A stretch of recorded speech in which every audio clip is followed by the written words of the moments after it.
Hey everyone, welcome back here to Techstrong TV. I'm really happy to introduce this next gentleman here. You're going to have to excuse him. He's literally been traveling around the world, and he's on a stop here for a few days before heading out to join the rest of us at RSA next week. But let me introduce you to Vikram Sharma. Vikram is the founder and CEO of a company called QuintessenceLabs. And let's welcome him. Vikram, welcome to Techstrong TV. It's nice to have you on here. Thank you for having me, Alan. Real pleasure to be here. Thank you. So I understand you're in New York today, having just arrived, actually, Australia via Auckland, New Zealand. I've done that flight. It's a flight, into Newark. And yeah, that's a flight, okay. But I appreciate you getting on. Your body probably doesn't know exactly what time it is, but that's okay. Still working it out. You'll figure it out. Vikram, I mentioned you're the founder and CEO of QuintessenceLabs, but let's go to Vikram before Quintessence. Let's understand a little bit about your makeup, right? What gets someone to travel halfway around the world to talk security and crypto agility and so forth? Let us hear a little bit about your path. Well, thank you very much, Alan. Quite a career in IT over a number of years. I had the good fortune to be at graduate school, something called the Sloan program at Stanford a number of years ago.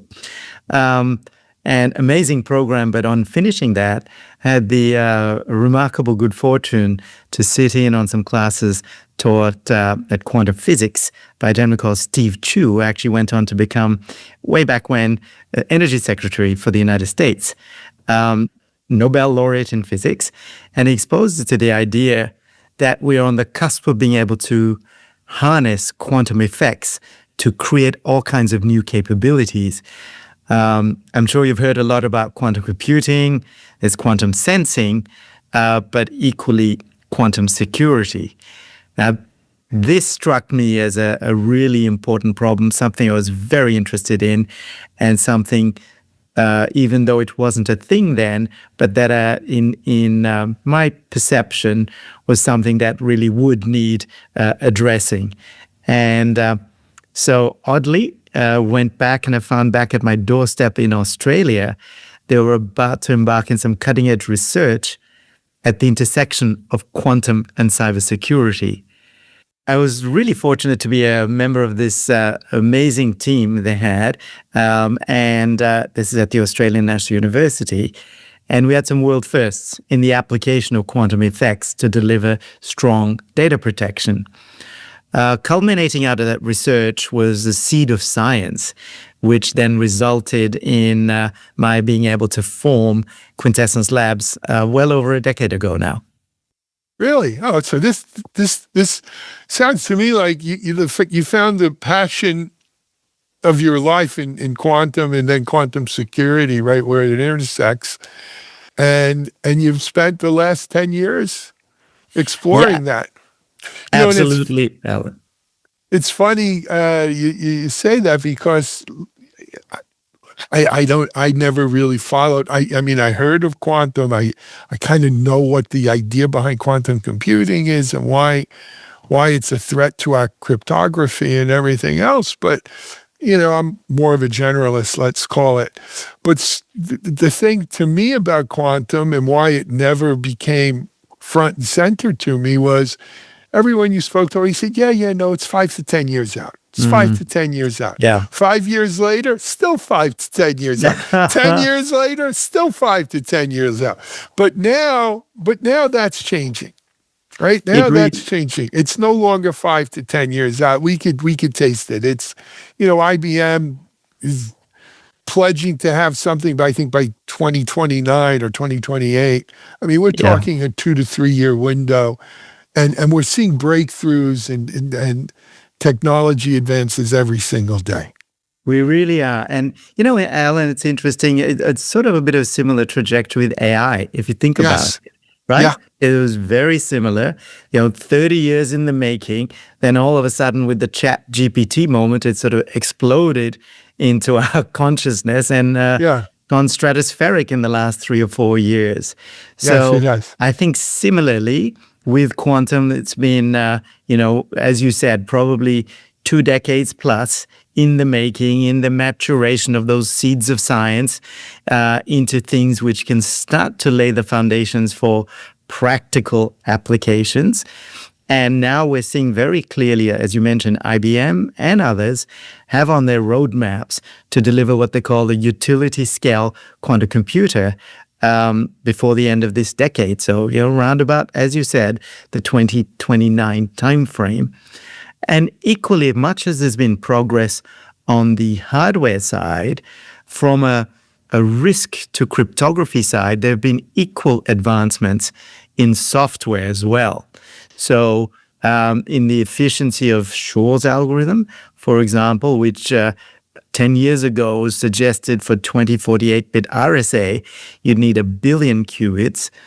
Late last year, Google published something suggesting that was down to 1 million qubits. So that's a 1,000-fold reduction.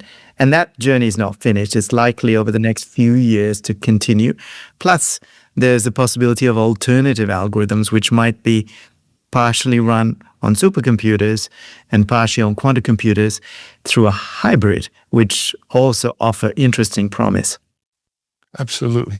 Vikram, before we jump into that, though, I'm getting the sense you're humble and modest.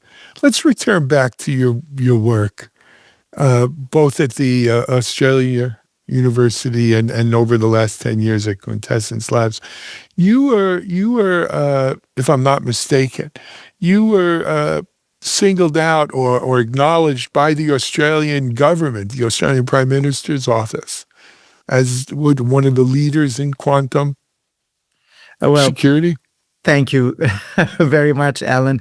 I was very fortunate in November last year to be the recipient of the Australian Prime Minister's Prize for Innovation for work in quantum.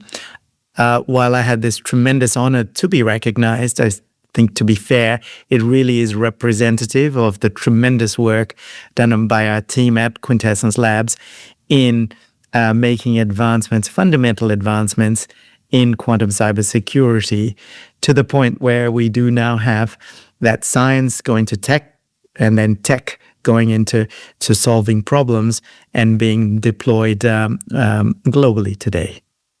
Absolutely.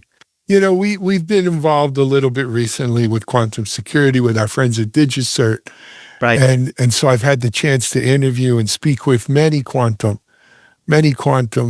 experts out there. And one of the things that we saw was the idea of what we call, take it, I forget what the exact term is, but we're gonna steal it now and decrypt it later kind of thing, right? Harvest now, decrypt later, I guess is the term.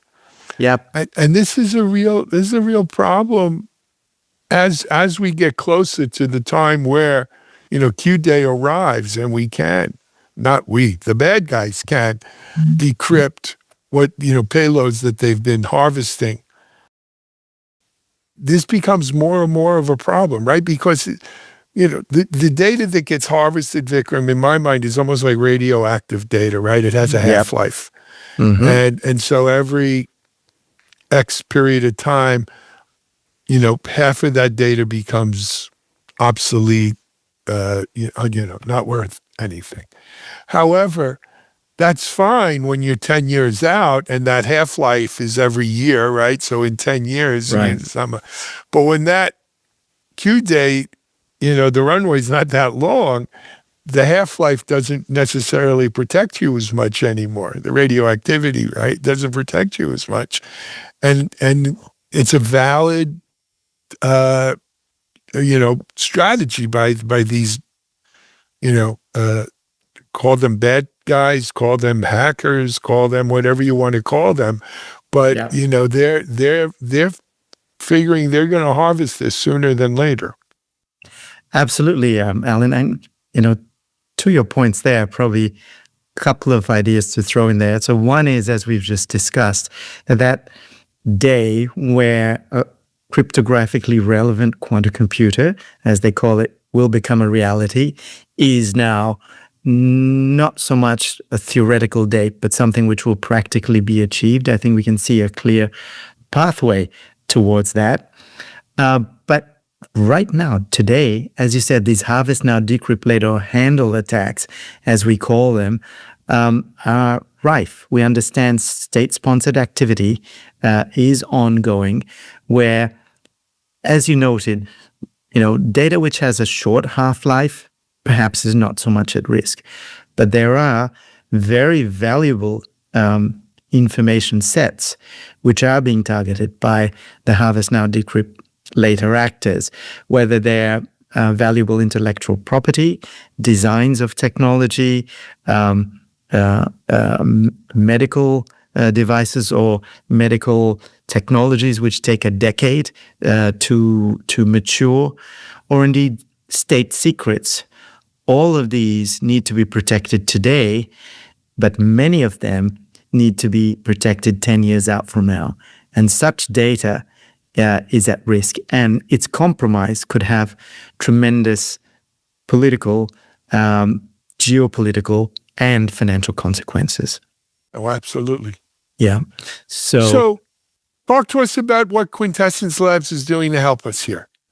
Yeah. We believe to protect well against such attacks should be a critical priority today.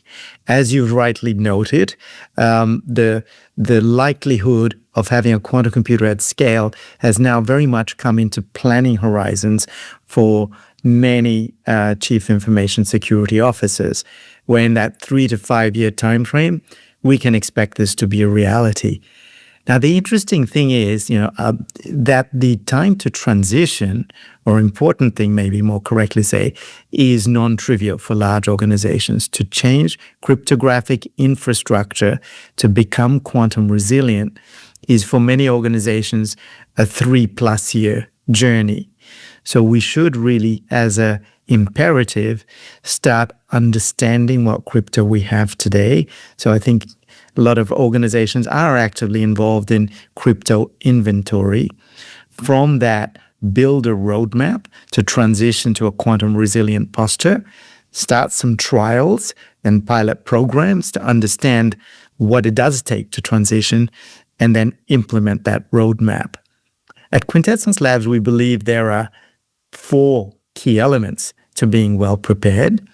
The first of those is quite a simple one to implement, is to remove the risk of pseudo-random numbers, which are used to fashion cryptographic credentials.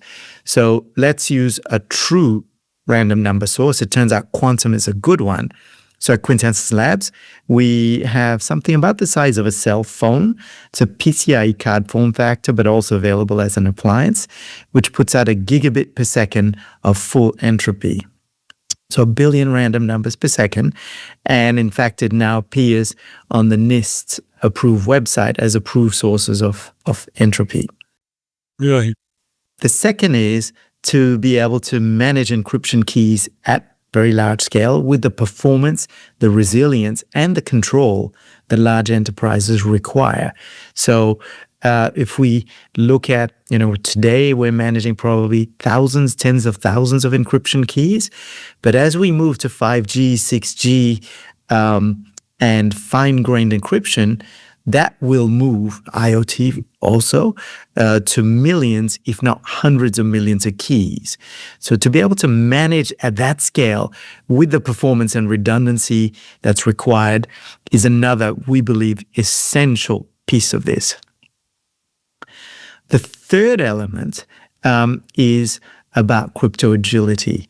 So as we see, or as you may be aware, Alan, about 18 months ago, the NIST standardized the first 3 so-called PQCs, post-quantum cryptographic algorithms. And that, we understand, is just the beginning. Over the next decade, we understand there will be several dozen new ciphers that will be standardized.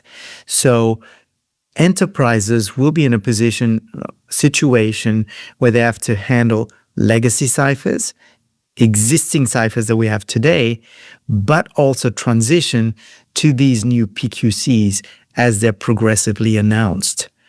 And to be able to handle that transition smoothly, you need to have an agility to be able to ingest these new algorithms as and when they are announced. So you're not investing huge costs every time a new cryptographic algorithm is standardized. So crypto agility is the third piece that we deliver to market, that ability to support existing legacy ciphers, existing ciphers today, but equally bring in the new PQCs as they are standardized. And the final piece that's critical is a secure distribution of these keys. So we have a product called QConnect, which allows you to distribute these keys very securely between locations that need to exchange cryptographic keys. Collectively, these capabilities give you the cryptographic infrastructure foundations, security infrastructure foundations, to support a comprehensive and agile transition to a quantum resilient posture.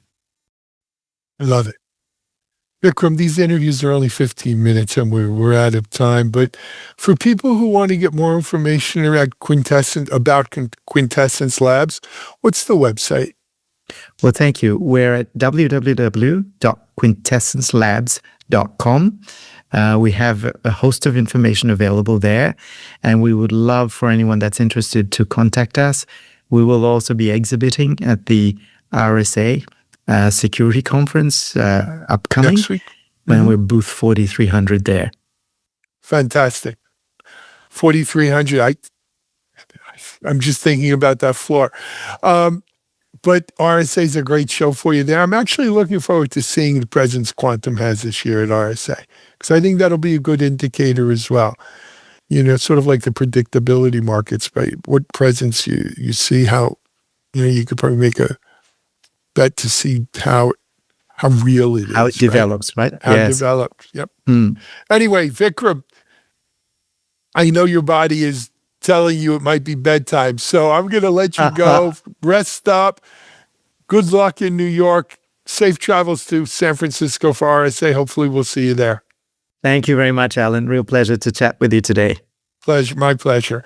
Vikram Sharma, founder, CEO, Quintessence Labs here on Techstrong TV. We're going to take a break. We'll be back in a minute.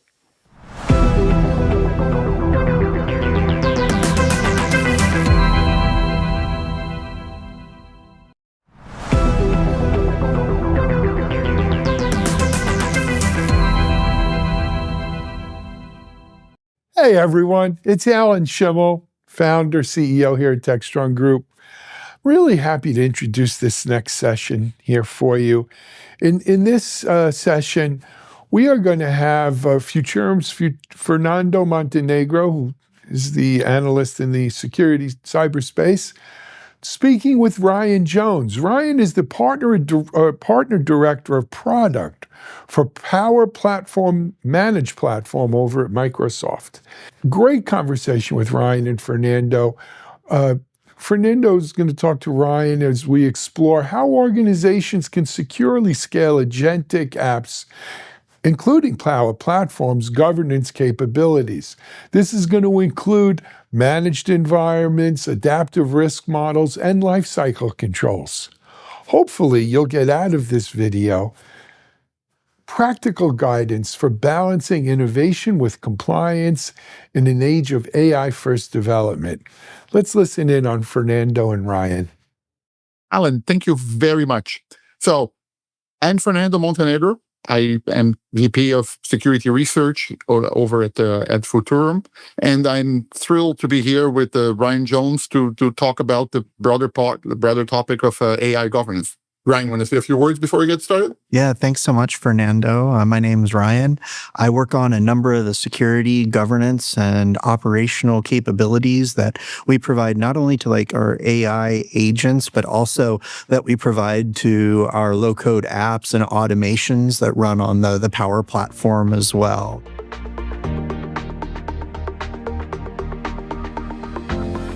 Have you come across something more specific to AI risks or AI governance concerns that surface above and beyond the data sharing, data flow and sharing and others? As we look at the maturity of agents, we see that they kind of go from being assistants that are completely directed by humans to still interactive agents where humans are dispatching tasks, but, the agent is completing them on behalf of the human. And then we see kind of those fully autonomous agents. And I would say that 10 to 20% is really more over on the end of the spectrum with those fully autonomous agents than it is with, like my little assistant agent or something like that. And the types of things that we see at that end of the spectrum are things like, hey, if I am collaborating with a set of agents, how do I understand what they are doing or what they are doing on my behalf? The second scenario that we see is we're in the very early innings of AI. And so there are lots of cases where agents need help, where they sometimes get stuck.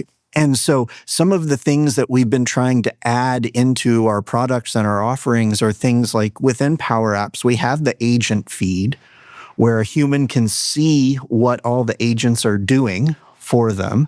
And then within Copilot Studio, the request information action, which actually allows us to define an agent such that it can engage with humans as needed. So what has been your exposure, experience? What kind of considerations do you have in this topic of model drift and model security and so on? Yeah, I think that, it's funny. We've talked about how what's old is new again earlier, right? Yep. We've had static tests that we perform against software for a long time. And what's interesting is seeing how that is evolving, because models are less deterministic than traditional software. We call it, stochastic life, right? And so as a part of that, one of the capabilities that we've added to Copilot Studio is the ability to add tests and evaluations so that as our technology improves, as makers and builders go through and they modify what tools their agents can use or what knowledge sources are used to ground those agents, those test cases, those evals can run and can return a result so that folks, as they are evolving, they know whether or not they're actually improving the quality of their agents. Because what we find is that the first day that an agent is shipped in an organization, this may sound negative, but that's going to be the worst that agent ever is, okay? It's only going to get better over time as folks refine the knowledge sources, as folks refine the tools, as folks look at and improve the success rate across those evals over time.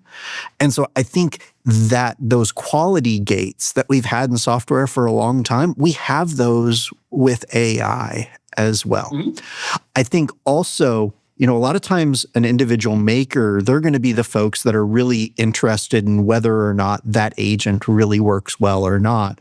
While, IT is going to take a bigger picture look at things, right? They're going to want to understand in aggregate, how are things looking? Are they healthy or not?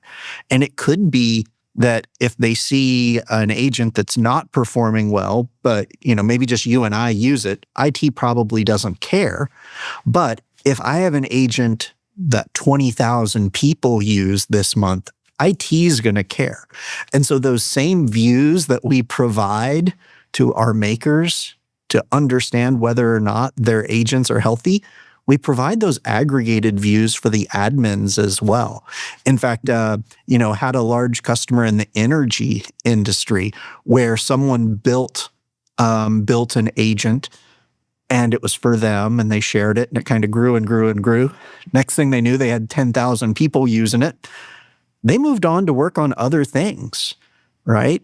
IT was able to see and observe, oh my gosh, this agent is critical to our business. And so they took it over. They added it to their portfolio of applications that they managed. And the thing was, they saw it not as a burden, but rather as an opportunity, because there's an application that's out there that delivers value to tens of thousands of people in the business every month. And their dev cost up to that point had been zero. So it was a win-win for everybody.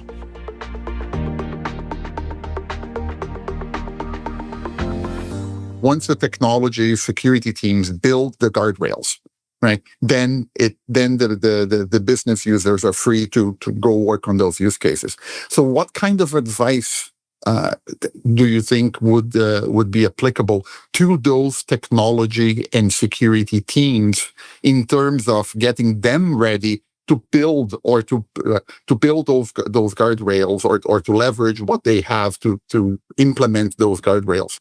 I think enumerating the categories or the dimensions of risk is one of the first steps. There are huge categories of risk that these teams can eliminate through how they define policies. And to be clear, I don't mean policies like a Word document. I mean policies that are codified in the Power Platform and Copilot Studio and these sorts of things. Organizations don't want a random person in their company to build a workflow that takes information from their core ERP system and pushes it to Twitter, right? We have the controls that allow you to preclude that. What would you consider to be, from a governance angle? You mentioned, okay, let's not focus on use cases. What would be advice for, okay, let's move this forward, right? Where are typical things that you see people, hey, let's do this? I think the first thing that we see people do is they define like a zoned governance framework or a zoned governance approach, right? They decide within their company or their organization, what does green, what does yellow, what does red look like? And then they go through and they define that using the tools that we provide through the Power Platform and through Copilot Studio. I think the second thing that we see folks do is that helps with kind of the supply side, right? That sees to it that the technology is available and accessible for folks across the organization. But then there's this strong demand element.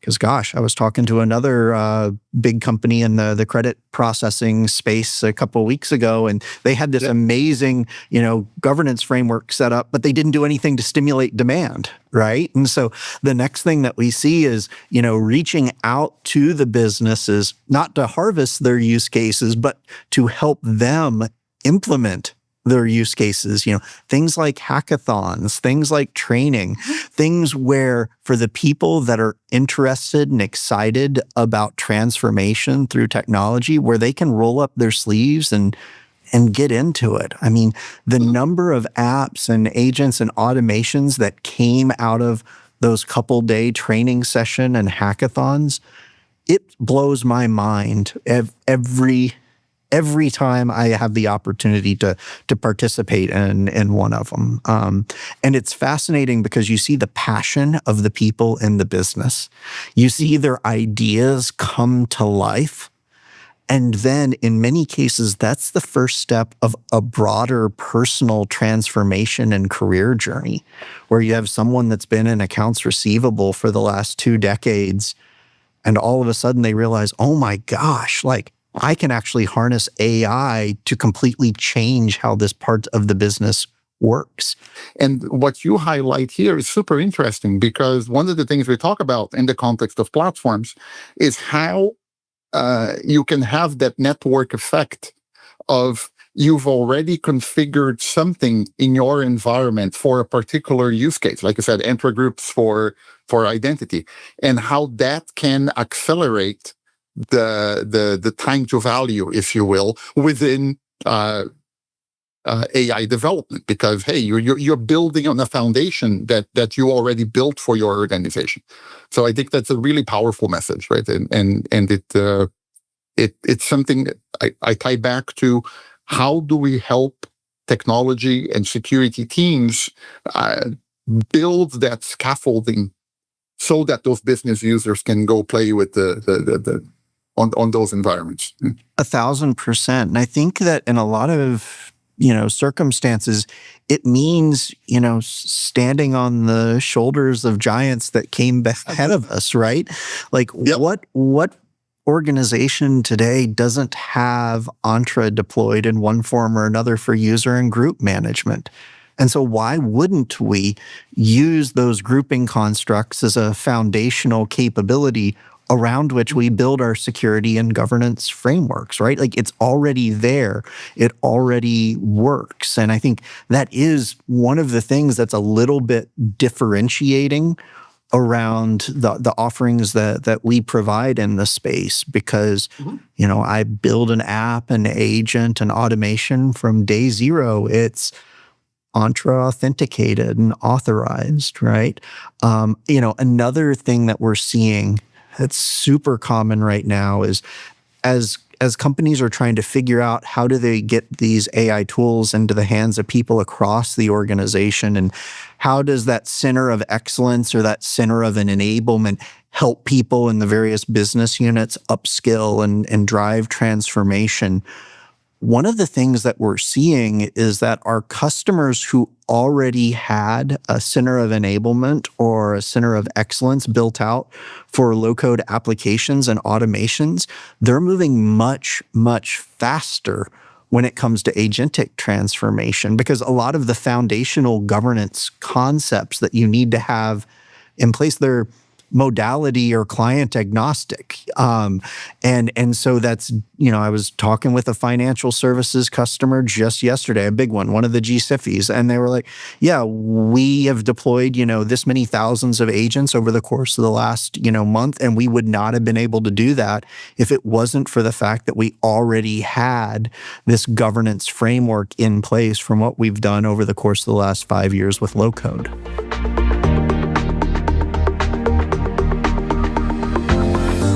I think that one of the areas that we want people to be aware of, like we talk about in our research, is that this evolution in models, right? We shouldn't be, just like you said about the use cases, just like the use case conversation, you shouldn't be waiting for the use cases before you get started, kind of thing. We shouldn't be waiting for a perfect model to solve, okay, once we have this model, this is how we're going to do this. No, because these models are evolving constantly, right? And if you architect your AI governance framework right, you build in or you leverage the monitoring capabilities to observe how a particular model is evolving, how a particular model is behaving. So yes, it is a critical component, like observing how these things are evolving. Well, and it's interesting because I know that at times we've had discussions with some customers that are like, hey, how do I control which version of the model is being used by this agent? And, there are some places where we give customer those controls. But I will say, I'm kind of hesitant about it because I can't tell you the last time I talked to a customer that was worried about what version of the .NET framework or what version of Python I was using to deliver services to them. And so I think it's a little bit interesting that folks are looking for that level of control with some of these models. And I think that if we zoom out and ask ourselves, apply the good old 5 whys to why folks are looking for that.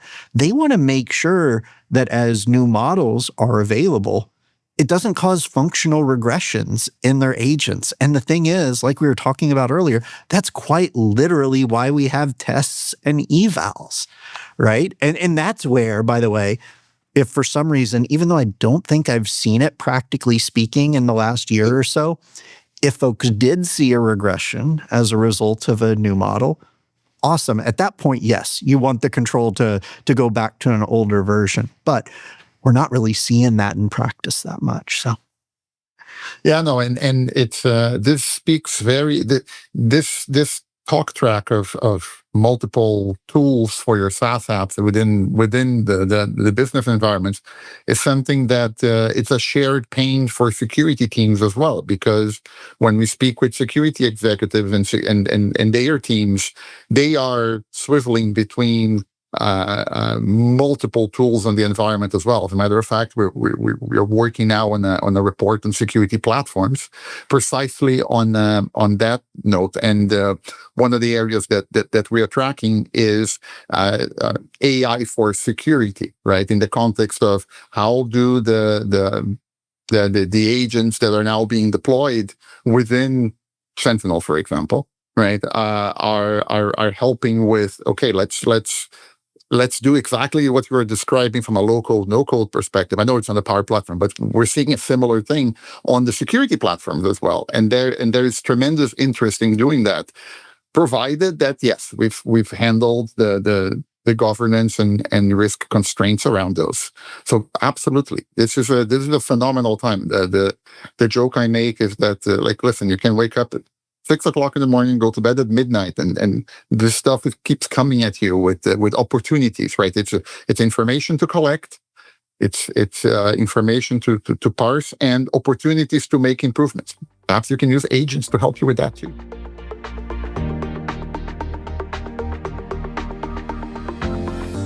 As you're thinking about how you're evolving the Power Platform, and what have you been looking to improve in terms of security and governance capabilities on the platform? Where do you see the platform going in terms of one of the things that, and this is more of a higher end use case, but we do see requests for regulatory compliance.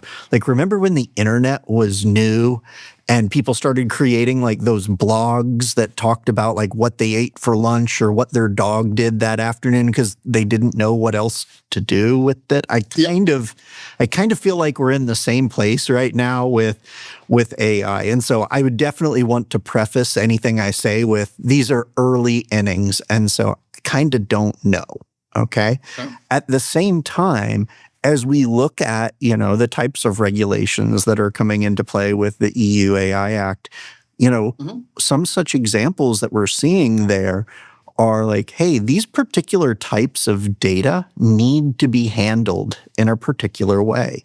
And one of the things that we've started doing within Copilot Studio is surfacing those data labels, those information protection labels in the response so that folks don't inadvertently start working with sensitive data in a way that they don't intend to. And I foresee that in the fullness of time, this will continue to grow. Like, one of the things that we're seeing is we have a capability in the platform today called Advisor. An Advisor constantly scans over the agents and the apps and the automations to make recommendations in kind of like a reactive governance or reactive security perspective, because we believe strongly in the principle of trust but verify.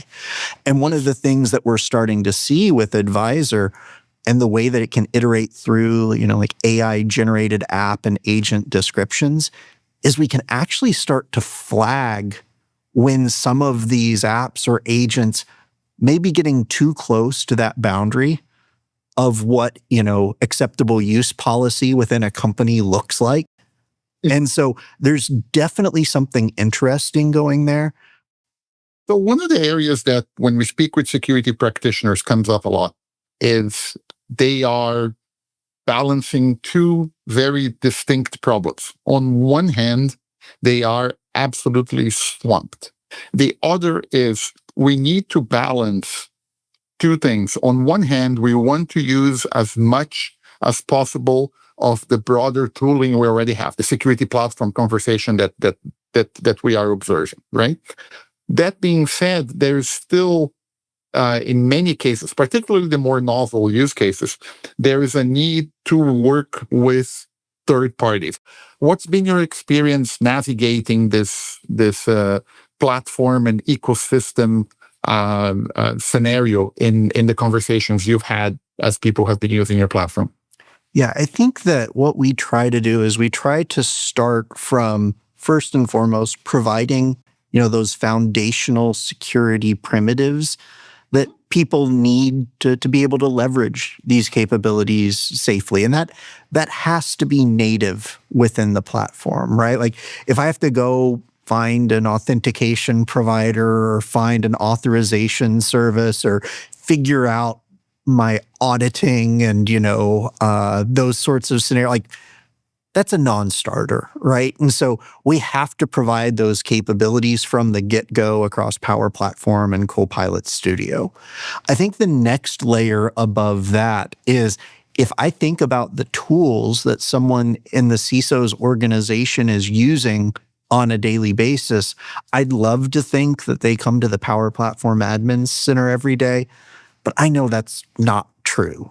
Right? They're spending their time in, Defender experiences. They're spending their time in Sentinel experiences. And so it's critically important that all of the telemetry, all of the audit logs, and these sorts of things naturally flow into those systems because we have to meet those security professionals where they are.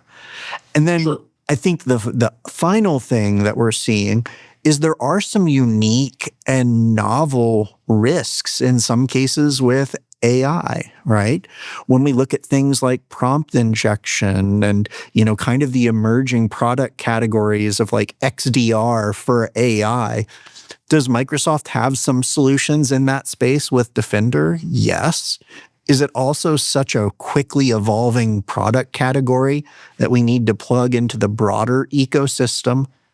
Yes. And so, the same extensibility hooks that we use for integrating with Defender are actually the exact same APIs that we allow partners like Zenity to connect to so that they can provide additional defense in depth when it comes to particular risks like prompt injection. Ryan, this was a phenomenal conversation. Thank you so much for the time.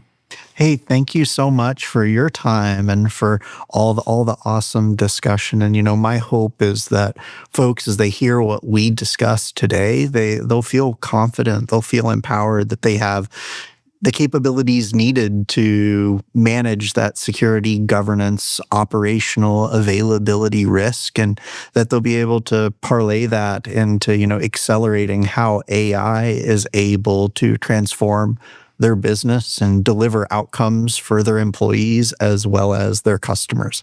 Can't wait to see what's next.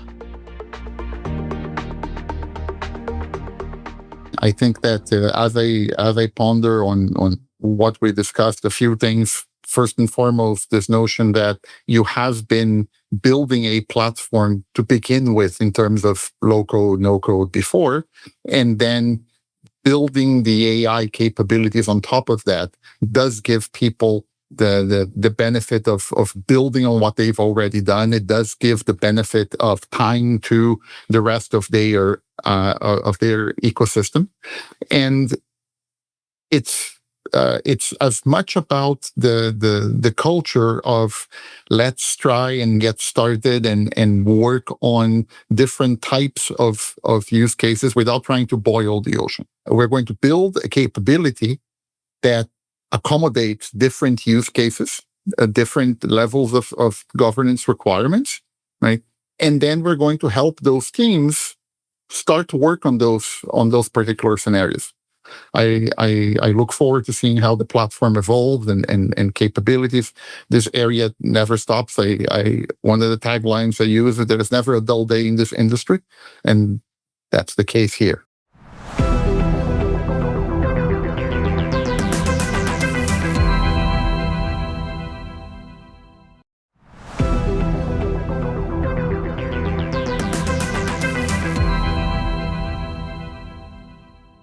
Hey everyone, welcome back here to Techstrong TV.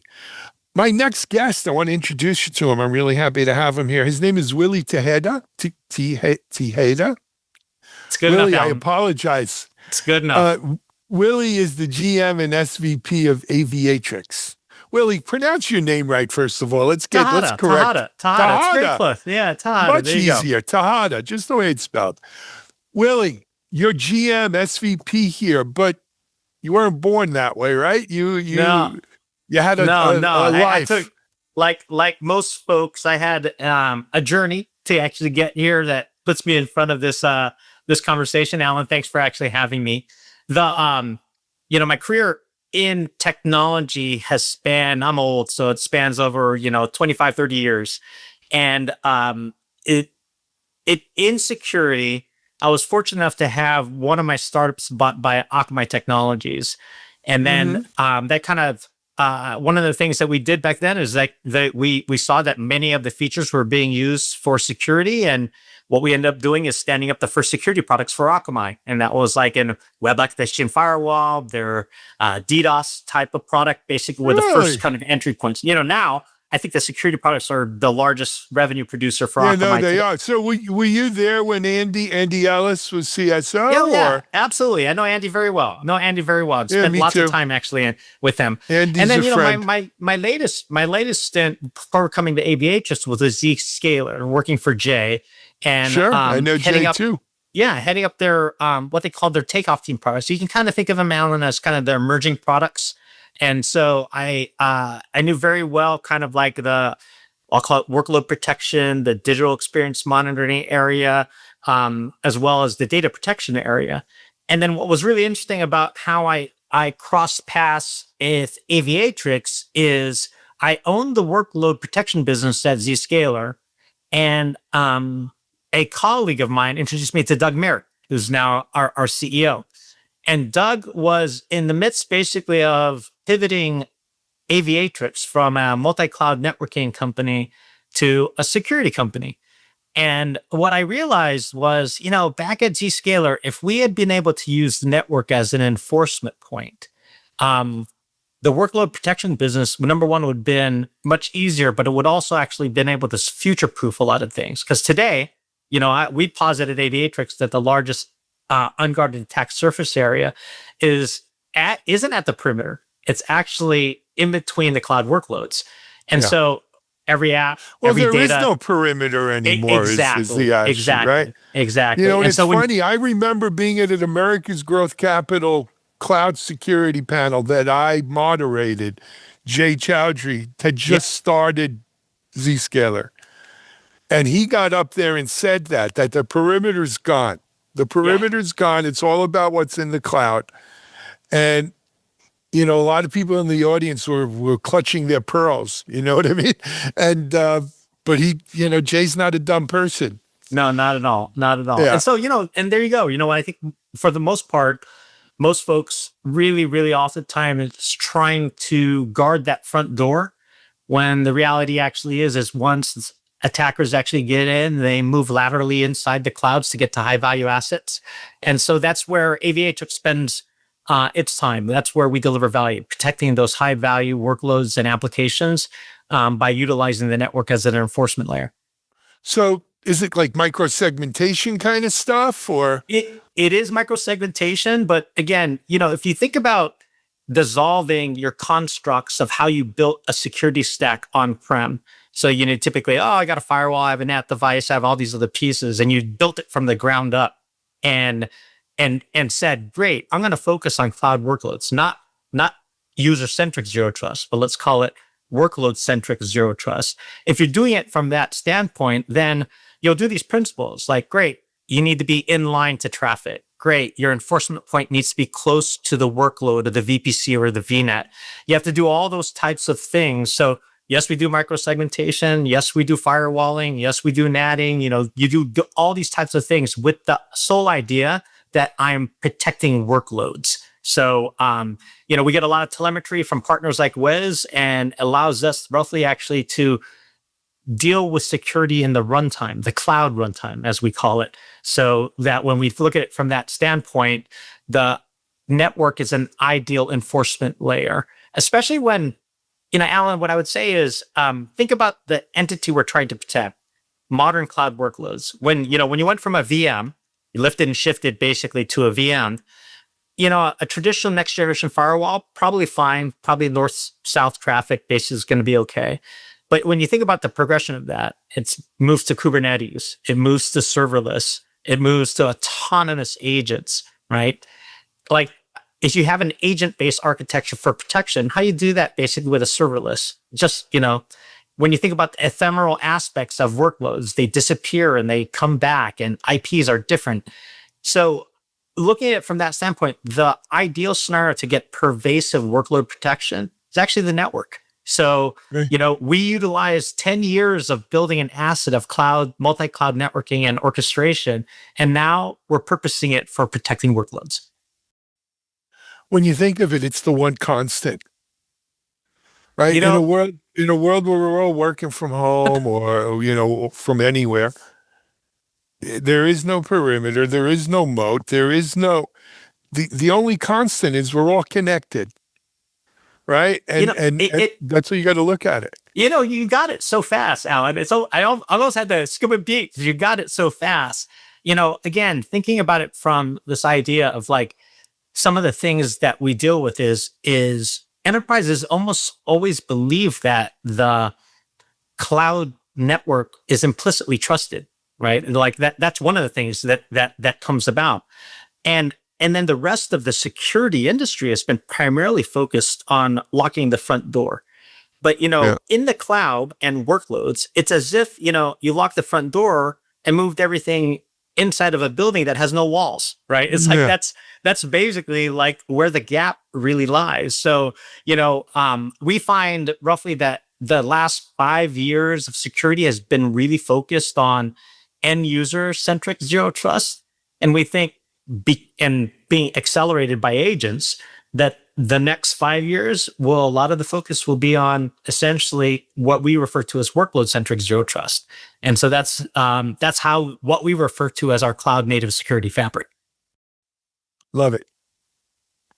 Willie, before we jump into what we're going to topic of discussion today, for people who want to get more information about Aviatrix, where do they go?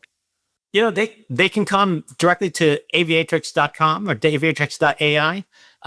The other thing that I think practitioners would find high value is we provide some threat research resources like a threat research center.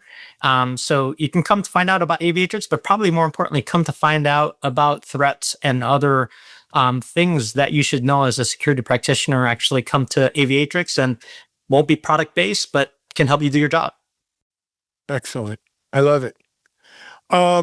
Let's pivot a little bit. So I guess it was earlier this week, because today's already Friday when we recorded. The White House released their cyber strategy for America. And I'm warning you, I've got some opinions on this, but I'm going to let you go first. What was your take? Yeah, all right, so let's do this, Alan. Let's give credit where credit's due first, right? So Okay. on one side, I'd say this is the strongest presidential cybersecurity kind of posture statement that I've seen in my career, right? It is one side. But I think what's left up is the execution actually of it. So they should get credit basically for putting this posture actually out. But the other side of it is you almost have to hold the applause, because one of the things that I think is going to be important is about how the execution happens around roughly kind of like the posture statement itself. And look, I think a lot of this actually has to do with, how the public and the private sector actually work together. One of the, I'll call criticalness, is that, of course, Aviatrix likely has in this scenario is a lot of the definitions of it. We think, because of the threat landscape being in the cloud, is built on protecting end users, like we've mentioned before, when the real threat in front of us isn't the perimeter, it's actually in the cloud itself. And so we think that there's, while they define pillars, I think that there's still a lot of specificity that they can actually make to have this position actually translate to hardened execution. Yeah. I wrote an article on this. My views are out there. You can check it out on Security Boulevard. Grab it on LinkedIn. To me, this is akin to what we've been hearing about the healthcare plan we're going to get for the last 10 years. It's going to be huge. It's going to be great. You're going to have less money for drugs. You're going to have taking the insurance companies out. Well, we took that same analogy and said, We're going to have a great cyber plan. We're going to be offensive. We're going to be offensive cyber warriors. And we're going to work public and private, but make no mention of CISA, the agency that's supposed to be in charge of that public and private. That they've cut the budgets and there's probably less than 1,000 people, and everyone I know who worked there left. I mean, it's kind of crazy. But it goes on. We're going to cut regulation. Now, normally, I'm not for government regulation. I'll be honest with you. I'm not a big government regulator guy. But when it comes to cybersecurity, especially critical infrastructure that transcends public government-owned infrastructure, we're talking about utilities, healthcare, critical infrastructure.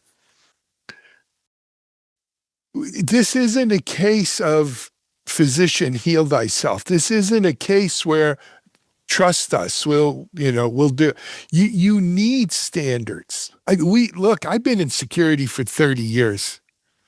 I've seen this, right? And for a long time, the security industry tried to implement some standards to sort of not veto, but to negate the government having to, right? The whole PCI, if you remember back. No, 100%, 100%. I mean, you've been around, we're talking the same language here. We are. You know what? And if I build on what you say, there's one side of it basically, which is just, as you said, the resources and you had agencies and departments doing good work actually in terms of standards like CISA.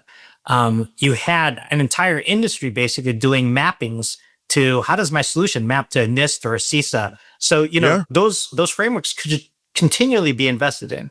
But I'll even take another angle actually at this in terms of that scenario of what they need to do in this area. Is like the people writing those national cyber security policies, they deeply understand endpoint, identity, zero trust.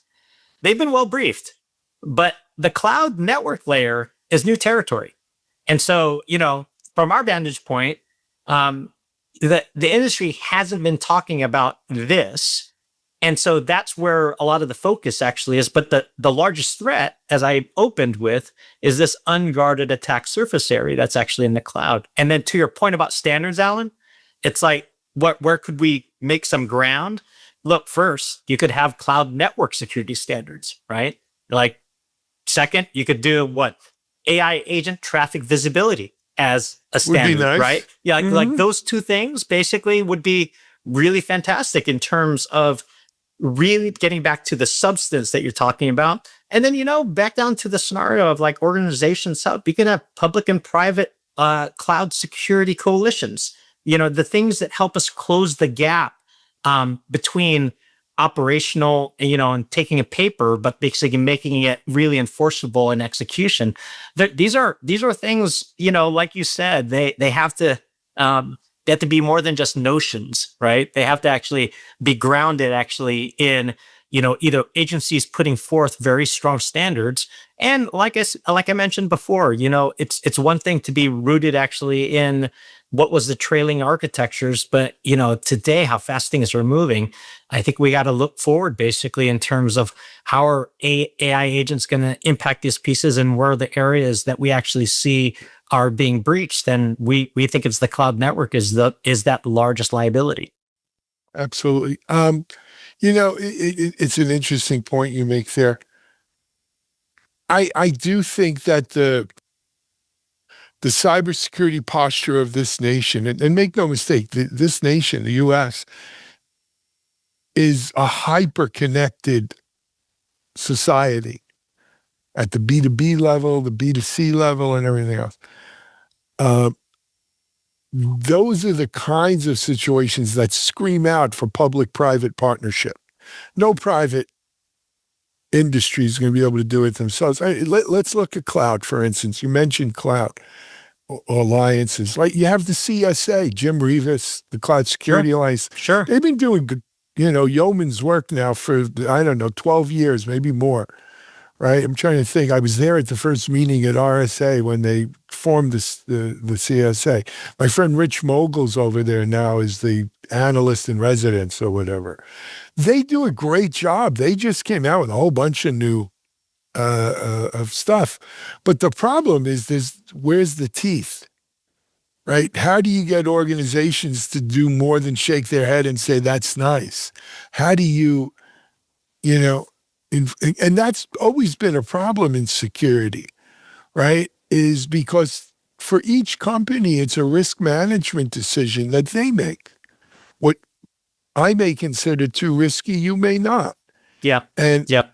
And so that's why when it comes to things like critical infrastructure, I do think you need some standard, I always said to people about security compliance, 999 out of 1,000 times is lowest common denominator security. It's the bare minimum of what you need to do. You should aim higher. But if you're not even going to have, makes no sense to me.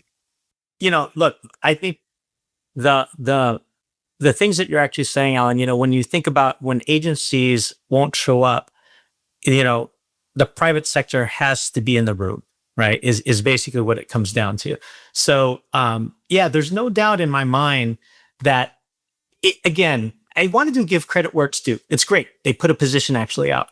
And it's starting these conversations that you and I are actually having here. Yeah. But to your point, if there's no teeth in it, if there's not muscle actually behind the NIST and the CISAs actually of the world, then the bottom line is much less identity and all these other areas that we actually know.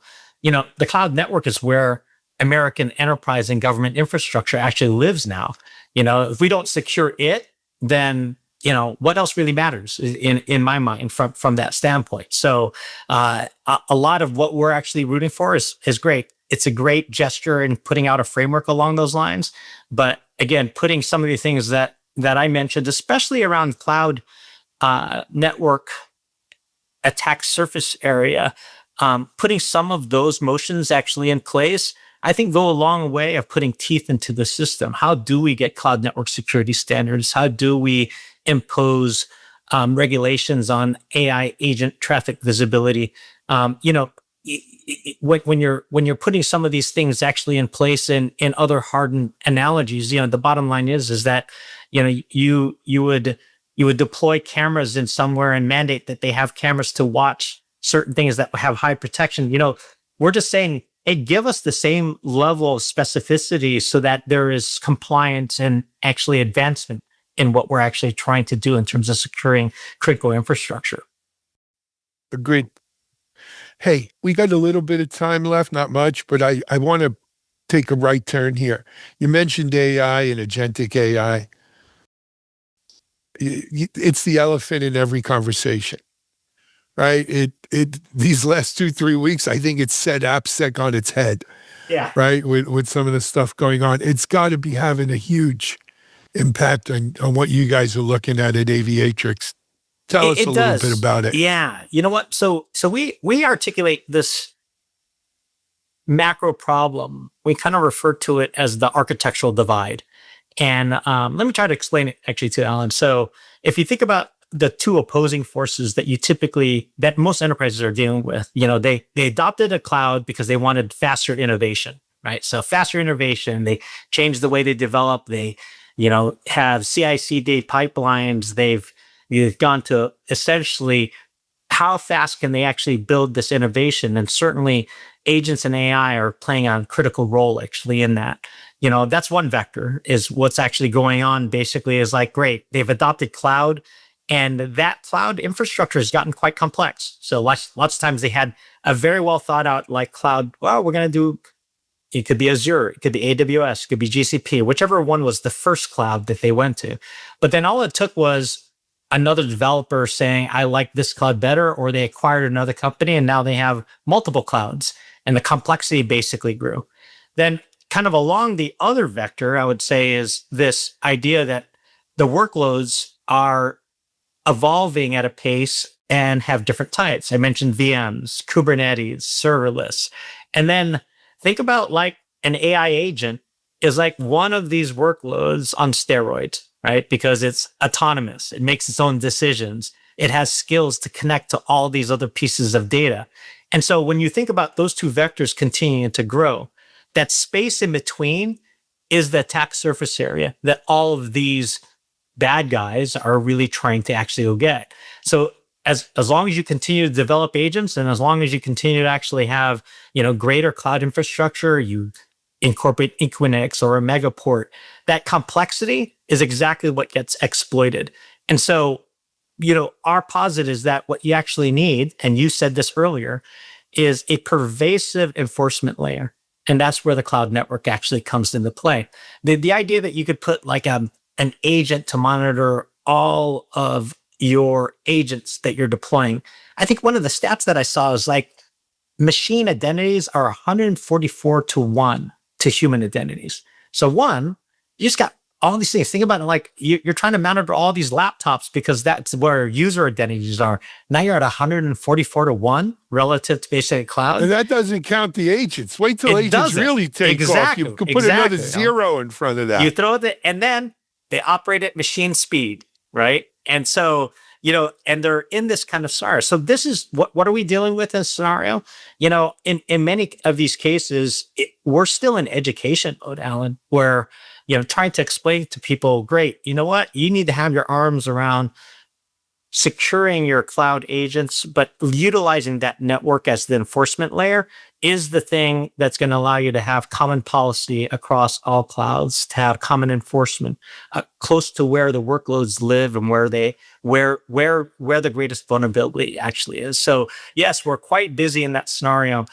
For the folks who get it, they're running actually to us. For the folks we showed them to them, they're hyper like, oh my God, what do I need to actually do next? But I think, again, we're entering into this next era where what folks will actually think about is what can they do roughly actually to enable themselves to take advantage of the innovation that's coming with AI agents, expansion of workforce, acceleration basically of a 10x knowledge worker.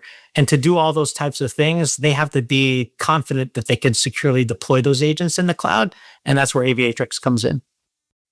Got it. Hey, Willie, we're overtime. I apologize. I got people in the waiting room for our next interview. I'd love to continue the conversation, though. I'm going to be at RSA. Is it next week? Next week, by the time people see this, if you're there. Too. We're at Broadcast Alley in all Fantastic. week. Stop by, say hello. I'd love to meet you in person. I would too, Alan. Thank you so much. All right. Willie Tejada, GM and SVP of Aviatrix, here talking about the cyber strategy for America, but more importantly, about securing our cloud networks. We're going to take a break on Techstrong TV. We'll be back in a moment.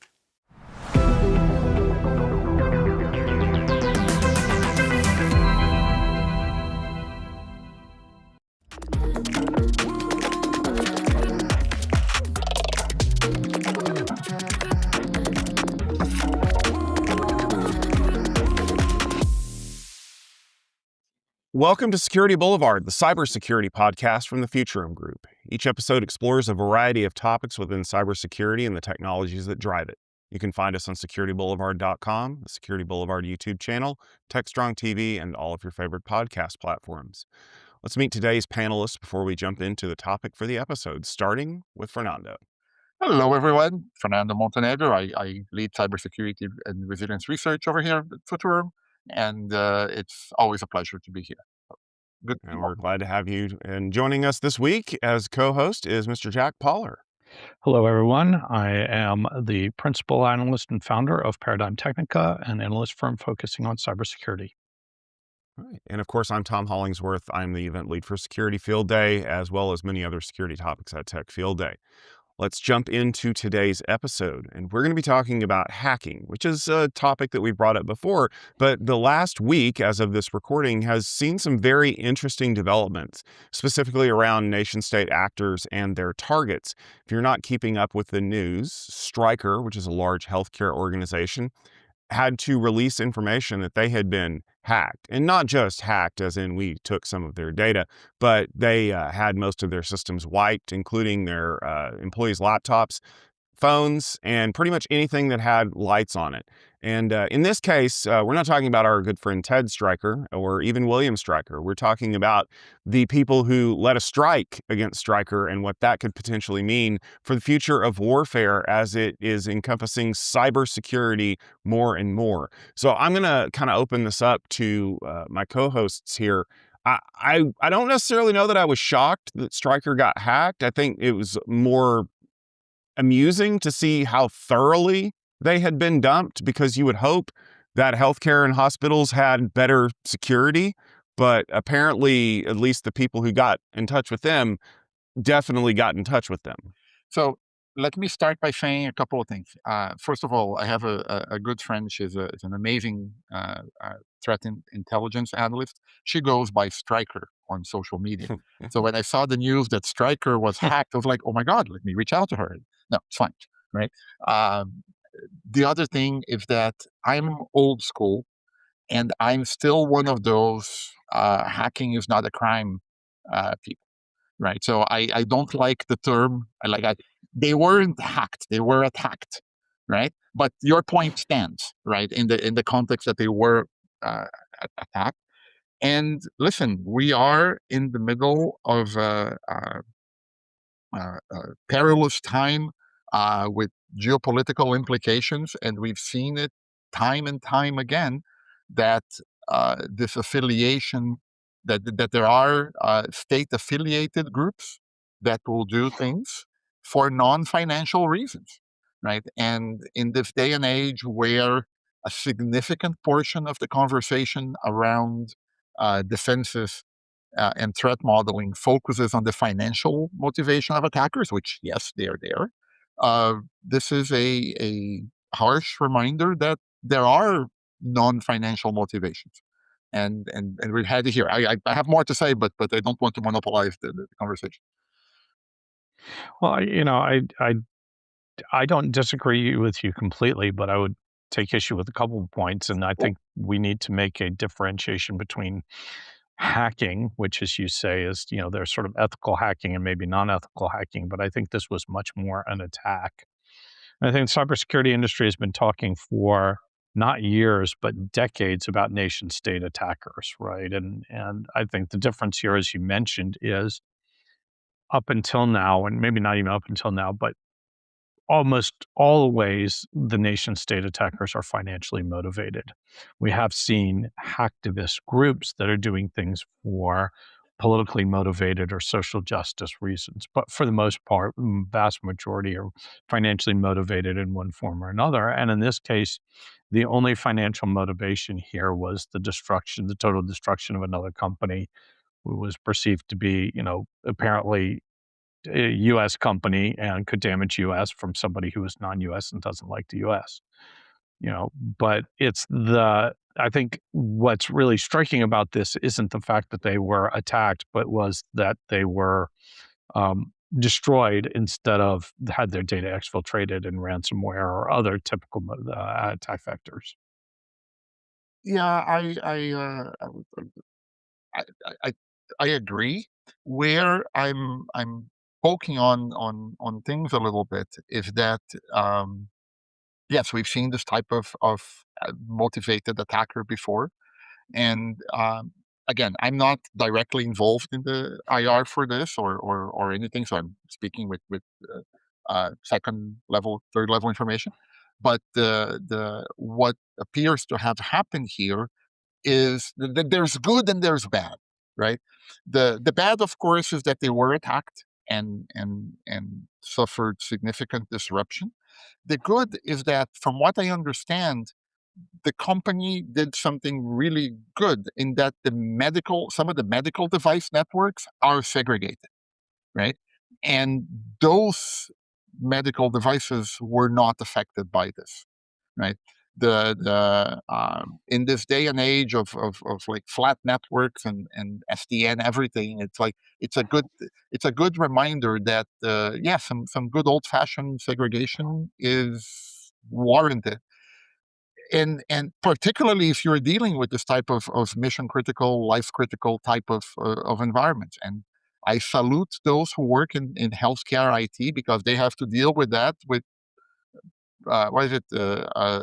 Chewing gum and baling wire, right? Sometimes, right?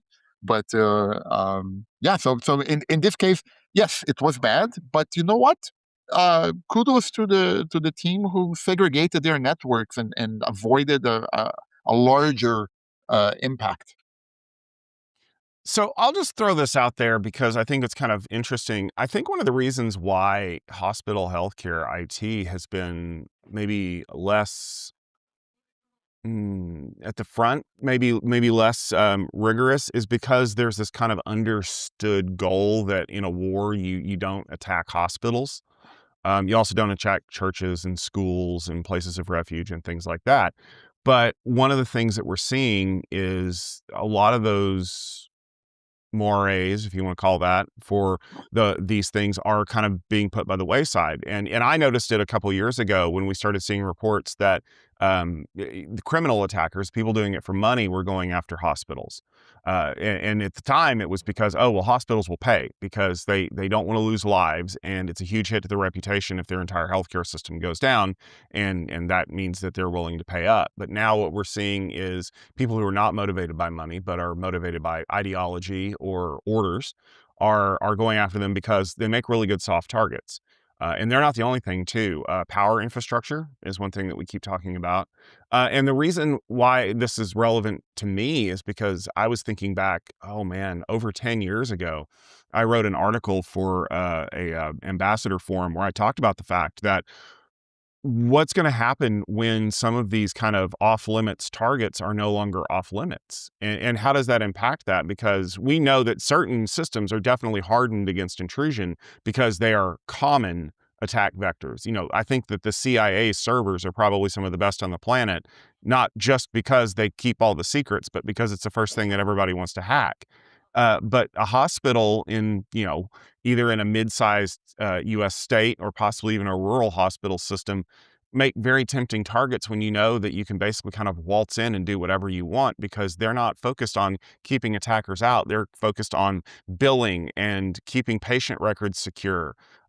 But I mean, it's the minimum necessary to make that happen with the budgets that they have, which, as you guys brought up, are often very infinitesimal compared to the cost of an aspirin at that same hospital.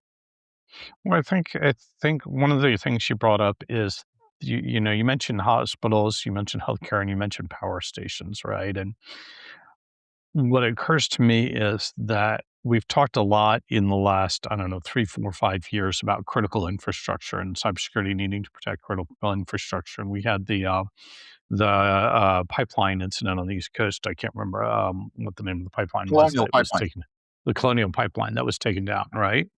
But more and more as interconnected an environment and an interconnected society we have, particularly here in the United States, we're highly dependent on digital communications in the digital world to do business. And more things that we wouldn't think of as critical infrastructure are critical infrastructure. So, yeah, obviously your power supplies are, your energy supply, your healthcare is, but then go down the line and what do those suppliers depend on? And you don't think that, oh, well, an ambulance is dependent on Stryker's medical network for the information it transmits on the way. Or, well, how many of those ambulances are routed by Google, right, by Waze or by another mapping application? And what happens if that disappears? Right, there's a lot of things that secondary and third in what we would think about traditionally as the software supply chain, but is actually the services supply chain that are also critical infrastructure that we don't think about it as that could be very well compromised or attacked by these people who, again, aren't financially motivated but want to just wreak destruction and havoc across the world. And yes, and every yes and right, the name of yes and, but and one of the things that this calls out, it's something that we've talked about in the show before, and it continues to be true. Like we talk about it because it is that it's now that much more important, that much more strategic. Mark Andreessen said in 2011, software is going to eat the world. Yes, software ate the world. Here we are having an indigestion, right? So what ends up happening is that the complexity of that network, exactly as you described, right? If you ask bare bones security executive about their environment, they may not understand that, oh, look, the ambulances that are being routed need guidance and need that kind of access and so on. I was just one of the things I'm looking into is how does the profession evolve, right?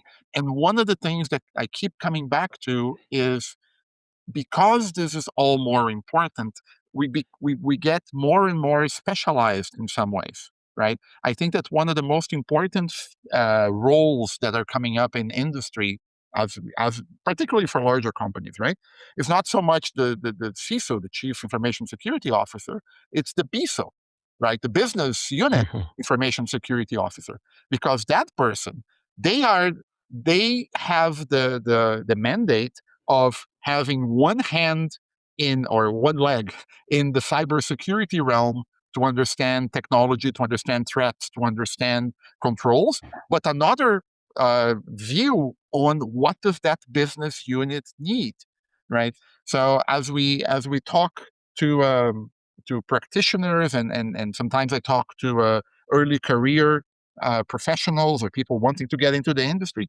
one of the areas that's interesting is, okay, look, cybersecurity is way too big to be a cyber expert for everything. You can't, right? How do you specialize? And those types of ISO type of roles and the structure that they need are really interesting in all of this.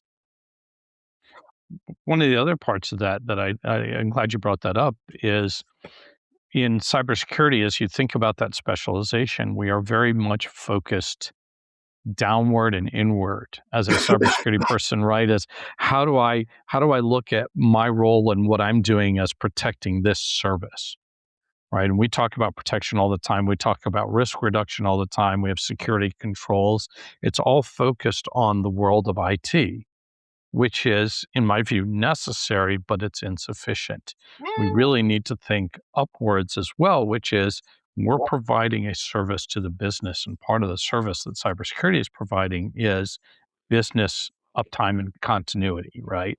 And reliability, right? So IT thinks about it as, if my systems go down because we had a misconfiguration or because the server crashed, the business fails, right? And we need to maintain uptime for the business, right? Cybersecurity needs to think somewhat in the same terms, as that I'm protecting these services and these IT environments, not just to protect them, but the end goal, the ultimate goal, is keeping the business up and running. And I bring that up because we look at Stryker, and now we don't know all the details. In fact, we have very little details, but we do know that they had a lot of things go wrong simultaneously. And my heart goes out to the CISO and to the security team and the IT team that has probably spent a week plus and is now going to spend another month or two of very sleepless nights, right, trying to put all of this back together. But what plans did people put in place for the catastrophic events that could happen? Did they do any wargaming? Did they do any planning and thinking about not just what happens if somebody attacks my web server and therefore I need a web firewall, but what happens if they destroy my infrastructure in some form or another, right? I think Tom and I have talked about this before, about Active Directory is a critical component in a lot of environments. If your Active Directory goes down, everything goes down, right? You can't get anywhere if you can't authenticate. How do you bring up your environment? How do you bootstrap and get started? Has people thought about these things and think about, what does the business need to get running again? And again, phenomenal questions. Where one of the ironies of this is, my understanding of the Stryker incident so far is that destruction that you're talking about was achieved via traditional management tools, right? It's the way that you wipe laptops is with your MDM tool of choice. And again, that's how we use MDM tools, right? Oh, look, we want to wipe a device. Great. You wipe a device. Oh, we want to wipe all of the devices. And to some extent, this is that how do you navigate the impact of something like this? it's governance, right? As much as I love to talk about the impact of AI and agents and everything, which is again 2026, right?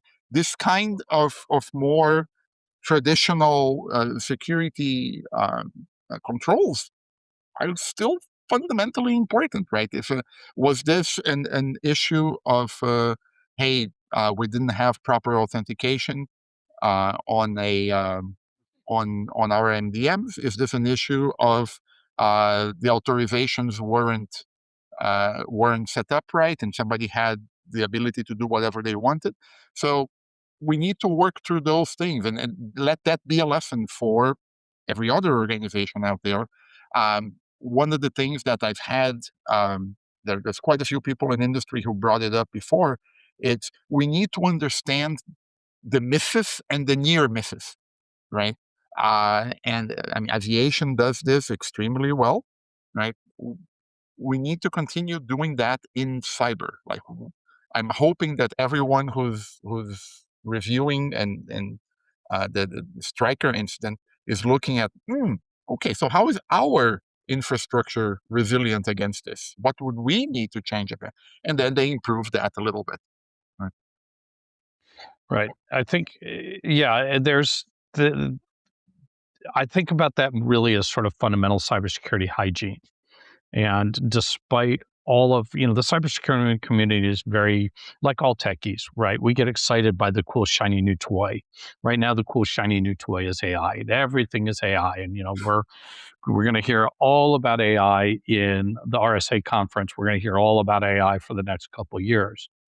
But if organizations don't do basic cybersecurity hygiene, if they don't don't do authentication and authorization correctly, if they don't do vulnerability scanning, which is very, very boring, but very critical to your environment. If you don't understand what's going on in your environment, if you don't have good inventory of what's there, you can't protect what you don't know about. And it's so much of what I see when I talk to CISOs is that's the part they struggle with, is just getting the basics done. And a lot of times, I talk to, as an analyst, I talk to a lot of companies and a lot of CISOs and security professionals, and they say, a lot of the CISOs say, all these startups come to me and they tell me I have a problem, right? Like, yeah, I get I have a problem, and I'd love to buy your toy, but I got a different problem, right? I still can't convince my company to make MFA mandatory for the entire company, right? Because it's too much friction, right? But we know what a bit, right? So it's, if we can't get these basics done, how do we get the rest of it done? And this is where I praise the amazing concept that like Wendy Nater came up with many years ago. I think she was back at 451. The notion of the cybersecurity poverty line, right? Yes. We need to understand that there is a level, right? And I think we've been tiptoeing around this point. I mean, many healthcare institutions, they may struggle with meeting cybersecurity minimums. So how do we help address that problem? Well, one of the things we can do is how can we lower that cybersecurity? There's two ways to do this, right? Either you lower the cybersecurity minimum, or you raise the capabilities, or you raise the resources that somebody has to meet that minimum, right?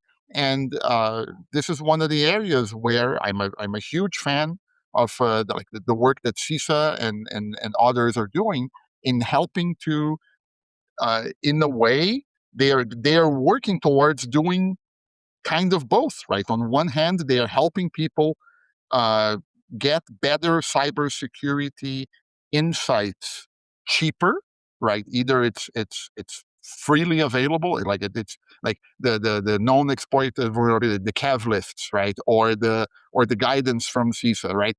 All of that is free information, hoping to lower the cost of implementing better controls, right? At the same time that they are pushing vendors with secure by default to reduce the number of things that may happen. But anyway, it's a public policy. It's a complex public policy problem that we're not going to solve in a podcast episode. We're not going to solve in a year or 2 or 5 or 10. It's the maturity of this industry. And incidents like the Striker one is one more notch on, okay, perhaps we need to fix one more thing here. But I think that the striker problem is something that executives need to pay attention to because it changes the equation of their risk management. To borrow that line from Fight Club, if A plus B plus C is less than the cost of a recall, we don't do one. Well, in this case, all of those executives were looking at, what is the cost for an outage? What is the likelihood that all systems would be affected? And what is the likelihood that we will get attacked? And they were doing the math to figure out, is the cyber insurance going to pay and all those other things we do. And that was working off of a flawed assumption. And the flawed assumption was the people attacking us wanted to get paid, and that they were going to do the minimum amount of damage and work necessary to make that happen so that they could get paid and move on to a different target.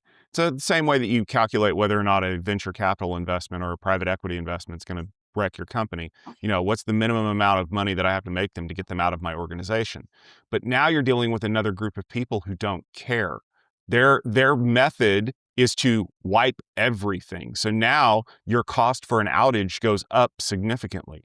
And you can't pay them off. You can't, send them money and hope that they go away. They're not leaving until they've salted the earth. And that's the problem when you're dealing with a group of people that are not motivated by money. They are going to do what they came to do, and you can't stop them. It's very similar to what we dealt with years ago with Fancy Bear and SolarWinds. They weren't motivated by money. They were motivated by things like intelligence gathering and other non-monetary solutions. And so that's why they were able to sneak in and get very creative in the way that they dropped things.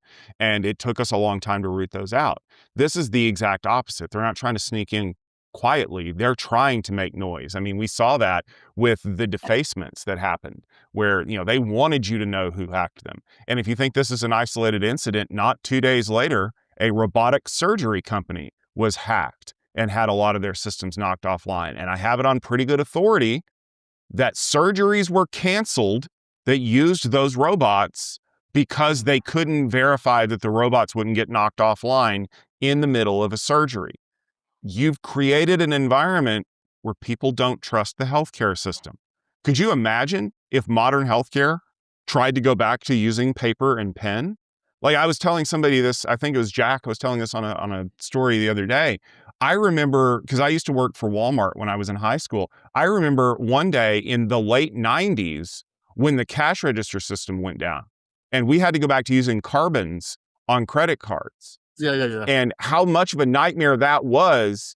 And do you know now you can't actually do that anymore? That's right. Because most credit cards can't run through a carbon machine because they don't have raised digits on the card face anymore. They're all smooth because we've moved away from that technology.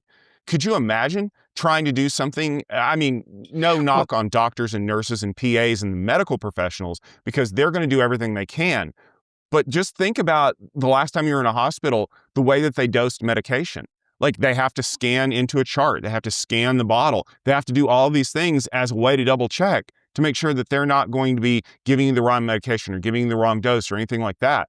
Like that's difficult to overcome on the best of days when it was an accident or when it was a crime. Now, when it's a military assault or something that looks very similar to it, that's going to cause a lot of problems in the healthcare system. That's just going to exacerbate the problem. But then again, that's the point. The point is to make it hurt for people. Now, imagine if they hacked a hydroelectric dam. Imagine if they hacked the Texas power grid again, only this time they're not attacking it when it's 9 degrees outside. They're attacking it when it's 99 degrees outside and shutting off all the air conditioners across the state of Texas. I don't want to live in Houston without an air conditioner. So you bring up two things that I want to talk about. One is real quickly, we actually had that more recently than your credit card issue. We had it last year, the year before, where I think it was last year, where one of the major service providers that handled auto purchases was right. They got ransomware attacked, and for a week or two, all the car dealers had to go back to filling out contracts by hand, and that really put a crimp in their business.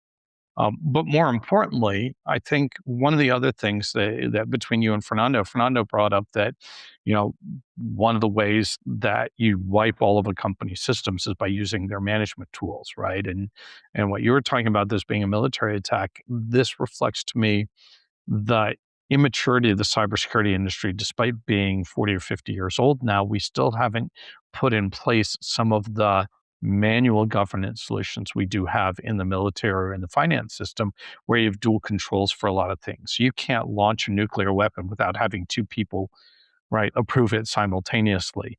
Same thing with finances. There's a lot of places in finances where you can't write a check over a certain amount of money without getting multiple signatures involved to make sure that, it's not a hack, or it's not, people collude, it's not you trying to embezzle from the company. And, there's a difference between, from a company perspective, there's a difference between wiping a single device and destroying all devices with a single command. And something like that maybe should be protected by dual controls or I other approval agree. And methods. but the purpose of a dual control is friction, but we are all about eliminating friction. And I hate to break it to you, Jack, but War Games was 50 years ago. You can launch nuclear weapons with one person today. Yeah, of course, yeah. Now, but here's the thing, like, we as cybersecurity people, we are only thinking about one side of the ledger, right? We're only thinking about, here we are talking about adding the controls, adding the dual control. What if, and Tom brought it up, what if the risk calculation here, right? If I need if the dual control is excessive, right? 999,999 times out of a million that we use it, right? But at one time, it absolutely made sense. Does the risk, does the cost, is there the cost trade-off to doing this, right? And I go back to one of the most, it was a simple post, but it was one of the most impactful posts I read. Daniel Miessler, right? He does a lot of AI stuff now, but he wrote years ago about why software is insecure. And it came off to a very simple conclusion. Software is insecure because the cost of insecure software is something that we are willing to accept. Period. The moment that the cost of insecure software becomes too much, we will address it. And here we are addressing it, right? So the cost, the challenge here is that because we are now using technology all over the place, right? The opportunities for that cost blow up is that much higher, and that is an evolving conversation with cybersecurity executives, with line of business executives, with senior company management, with regulators and end users about, okay, here's what we need to, here's the environment we're dealing with, right? And I go back to it. There's good and there's bad from the Stryker incident, right? Tom's absolutely right. It's horrible that we are now in an environment like this. Was a reminder that you can be hit with things that are not financial related. But honestly, I think it was good that, look, they segregated their net. I go back to the network segregation, right? We are learning some lessons. Are we learning the lessons fast enough? Probably not. Well, I'm snorting because we had this lesson that we could have learned 2 years ago when the Las Vegas casinos got hit. And yeah, it was financially motivated, but it still took down a business that is literally time and money, and that's all they do is they trade time for money at all, right? And took them down for a very long time at millions and millions and millions of dollars of cost, and the entire cybersecurity community and the entire business community went, oh well. I don't know if they did, right? I mean, speaking with security executives after the casino breaches, like there were plenty of conversations around afterwards, and this is the thing. Like I'm minor soapbox issues for me. This is all. This is like the Stryker incident, the robotic surgery incident, the casinos, the Colonial Pipeline. These are all horrible incidents. I agree, right? But are we not overcompensating? You know the story about Abraham Wald and the bullet plane, the bullet holes on planes from World War II. Yes. Right. Yeah. Are we not talking about survivorship bias here? Right. Are we not, or availability bias for the incident? Right. Are things decidedly getting worse? Are we not learning these lessons? I am not sure. I'm optimistic in the sense that think about all the with all the technology that we have available, with all the attack surface that we have available, are things getting worse? I don't know. I can see arguments for and I can see arguments against. Well, I go back to and maybe it's my soapbox because I spent a lot of time in identity, in identity security, right? But the casino attacks were in part predicated by user impersonation of IT people to reset passwords, right?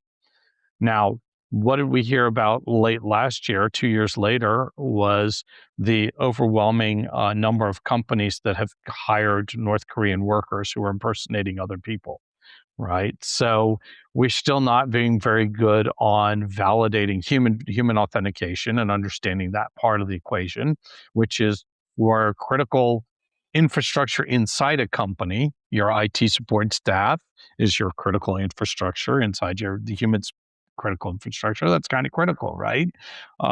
If and again, we don't know the details of the Stryker attack, but rumor has it that it was related to their MDM environment and that somebody got a hold of management credentials and super user credentials. And if that's the case, then, we're still back to, basic authentication authorization problems.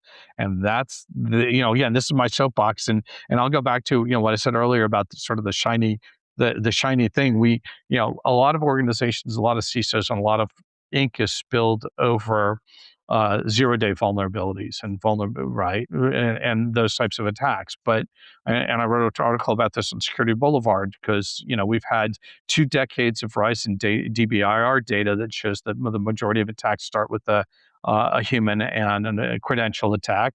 And Google came out with a cloud threat report this quarter that said the exact same thing. 83% of the cloud attacks they saw came from an identity attack, right?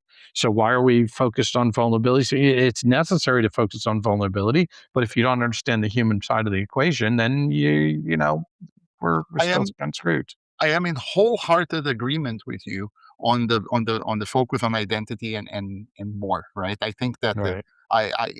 it's uncanny, right? Vulnerabilities play a part, but it's much more about how are these systems used, and these are used by humans and eventually by agents. But my optimistic pushback maybe is, what is a good number, right? Yes, we had strike. Like, what proportion of companies that could have been affected by North Korean fake workers was actually affected, and what is an acceptable number? We still have car accidents, but that doesn't mean the roads are not safer, right? Can they be made better? True. Yes. We still have airplane accidents, right? But things are getting better. So my question is, at which point, like from a risk management perspective, we have to up our game to understand this risk trade-off and to guide, because if we go to guide senior executives, right? Because if we go to a senior executive and say failure is not an option, like Apollo 13, right? Fine, works wonderful as a line in a movie. Works wonderful for this mission, this NASA mission, but does it work in the real world? And if we as cybersecurity professionals don't acknowledge these imperfections in the real world, we get laughed out of the room, right? Because we don't, because our advice doesn't get implemented because it's not realistic. So I'm 100% with you on identity being a key thing.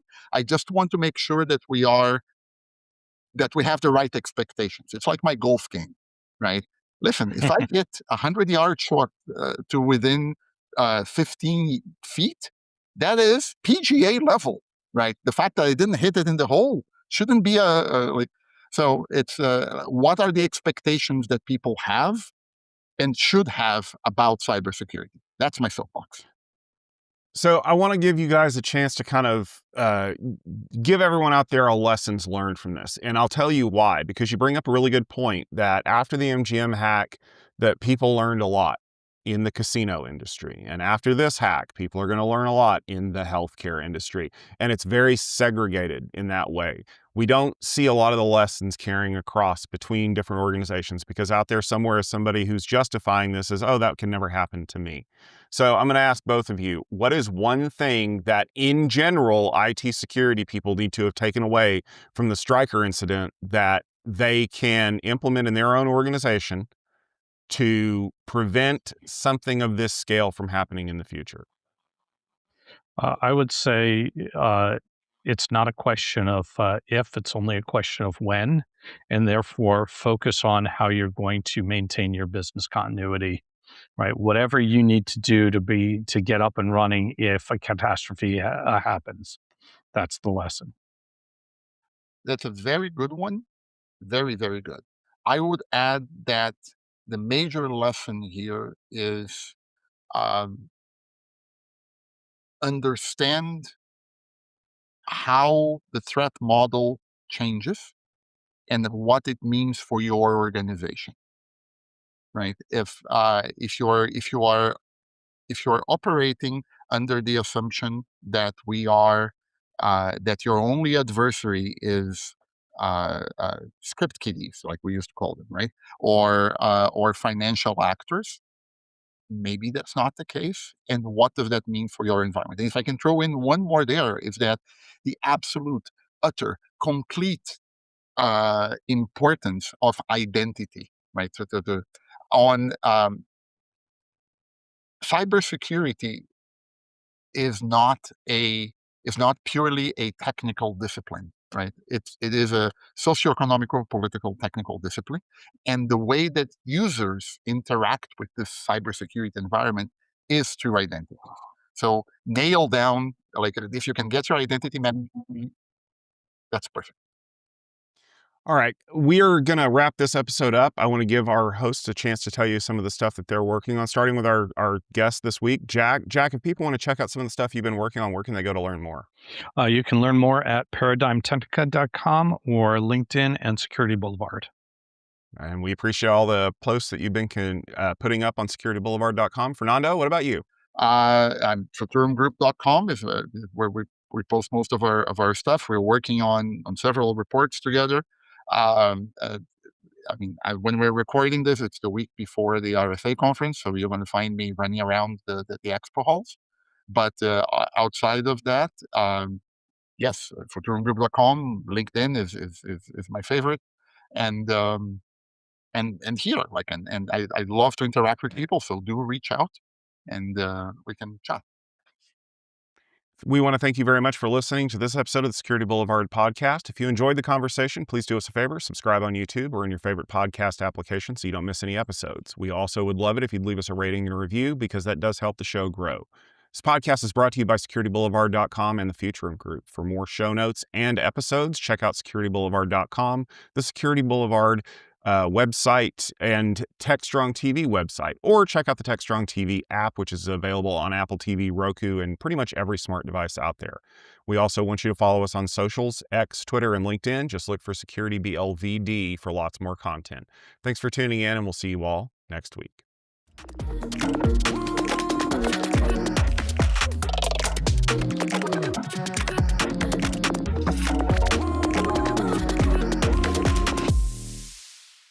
I'm Dimitri. You can guess I'm French with the accent. And you can guess I'm a little bit older than 25. And we'll talk about networking, and especially VPC in the networking capabilities of our private cloud VCF. So I don't know if all of you are more compute, storage, or network, but that's fine even if you don't have your network tattoo.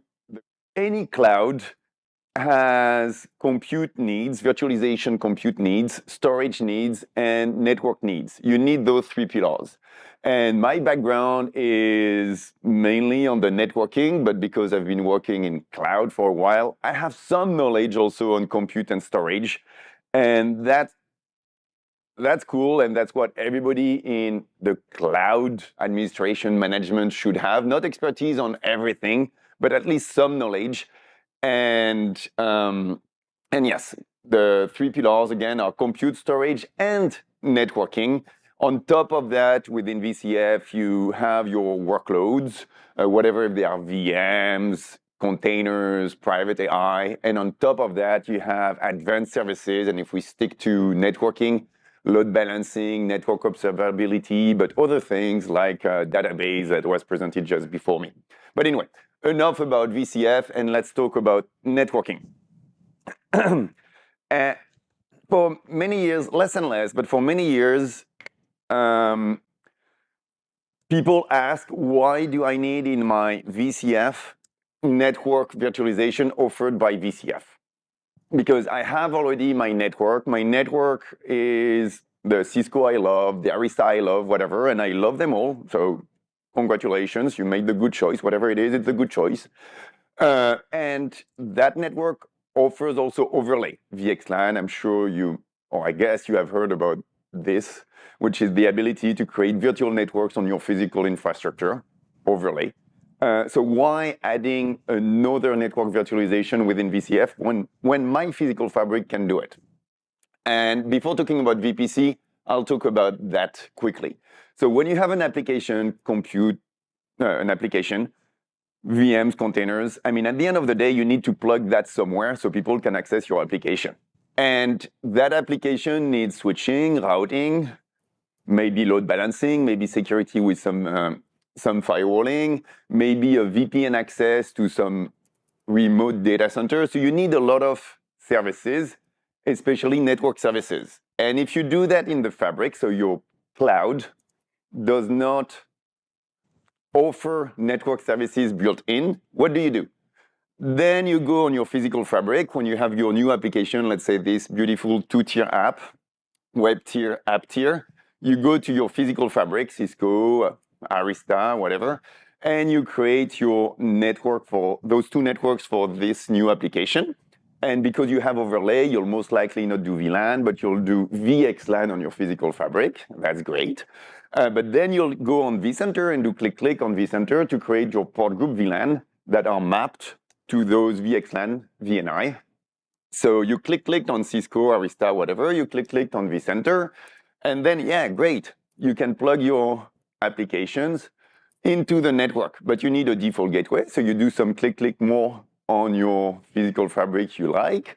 Then you may need some load balancing. So you do click on the F5, on the whatever load balancer you have, or maybe VMware AVI. But anyway, on the vendor you like, and maybe some firewalling and so on and so forth. So you've done a bunch of click. If you're not the only one managing your cloud, most likely you open tickets to do that, involving the different teams managing the load balancer, managing the security, managing the physical fabric, and so on and so forth. And I mean, I'll go quick. So when you do it within your cloud, then you don't need to open ticket. All those services are available to you, and that's what VCF with a private cloud offers. And now you're autonomous to configure all the things you need, compute, storage, network included, consuming those services from the platform for the cloud you have. Like on AWS, you don't open a ticket when you want to deploy an application. On VCF, that's the same. Your developer doesn't open a ticket to deploy his application, compute, storage, network. And that's what makes the usage of network virtualization in a cloud a real cloud, where before, okay, it's weeks, it's just a number. It could be weeks, it could be months, depending on or days, depending on how fast you bribe people to process your tickets. Or it can be seconds if you click super fast in VCF, or use some orchestration, VCF orchestration, to deploy your whole application. Okay? that's it. So I hope that's clear why network virtualization is key and one of the 3 pillars of any cloud, VCF included. Sounds good. Okay, so now we have this new VPC thing in VCF 9.0. So network virtualization within VCF has been there for years and years and years. But we have this new model, which is pretty cool. So what is it? A VPC is it's a network bubble, if you ask me. It's a network bubble where you will plug your applications in it. And VPC, by the way, if you know AWS, it's exactly this, virtual private cloud. So for once, VMware, we did not invent a new word. We use the industry standard. I don't know if AWS is an industry standard, but am I recorded? Shoot. Anyway, so we use VPC for virtual private cloud, and it's a network bubble. And you can create that network bubble from VCF, from different components of VCF. If you're a vCenter admin, beautiful. You can create network directly from the vCenter UI you have been using for years and years and years and you love. Or if you want to use something else, like VCF automation, or if you want to use NSX, anyway, from different VCF components, you can create those network bubbles, or you can also do API automation, Python, Terraform, whatever you love. And you create those network bubbles with the subnets. Something pretty cool is when you, and that's new in 9.0 with the VPC concept, and that's what I really enjoy, is if you're the vCenter admin and you want to be autonomous so you don't open tickets to ask for a new VLAN, a new subnet, a new default gateway, a new NAT, a new load balancer. When you're the vCenter admin, you don't know what subnet is available to you. If I give you the ability to create a new subnet for your application, you don't know what the network team is using or can make available to you for this new application. And so within VPC, within VCF, so the VMware private cloud, when you deploy VCF, there is one question, which is, okay, give me your physical servers where I will install ESX, give me this, that. And one of the questions is, give me a block, an IP block reserved for the future applications running on VCF. And so when you deployed VCF, you had to talk to the network guy. So at some point, to ask them, hey, you're using so many IP blocks, so many subnets in your physical infrastructure. Give me one for give me one for VCF for vSAN. Give me one for vCenter vSAN, for vCenter vMotion. Give me one also for my future applications networks. Okay, so that's done at the VCF installation. And then you have this concept of external IP blocks. And when somebody, the vCenter admin, the VCFA admin or tenant, or the NSX admin, because you can create those network bubbles from the different VCF components, you don't say what subnet, you just take one of those blocks, a slice of one of those blocks. Okay, enough of that. And then, okay, you created your network bubbles. Here I have 2 VPC subnets in my VPC bubble.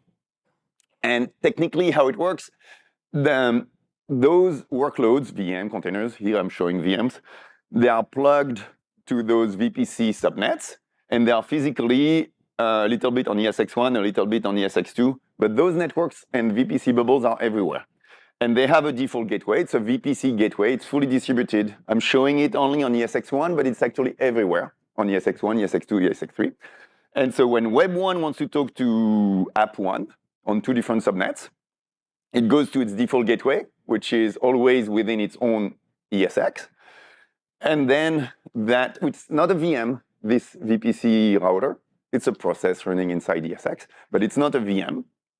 And so, yeah, the router, distributed router VPC of that VPC blue takes the traffic and route to App1 VM.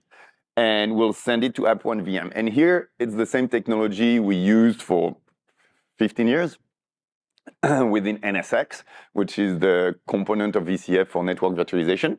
We encapsulate, so the ESX1 will encapsulate that traffic VM1 10.10.10.10 talking to app1 11.11.11.11.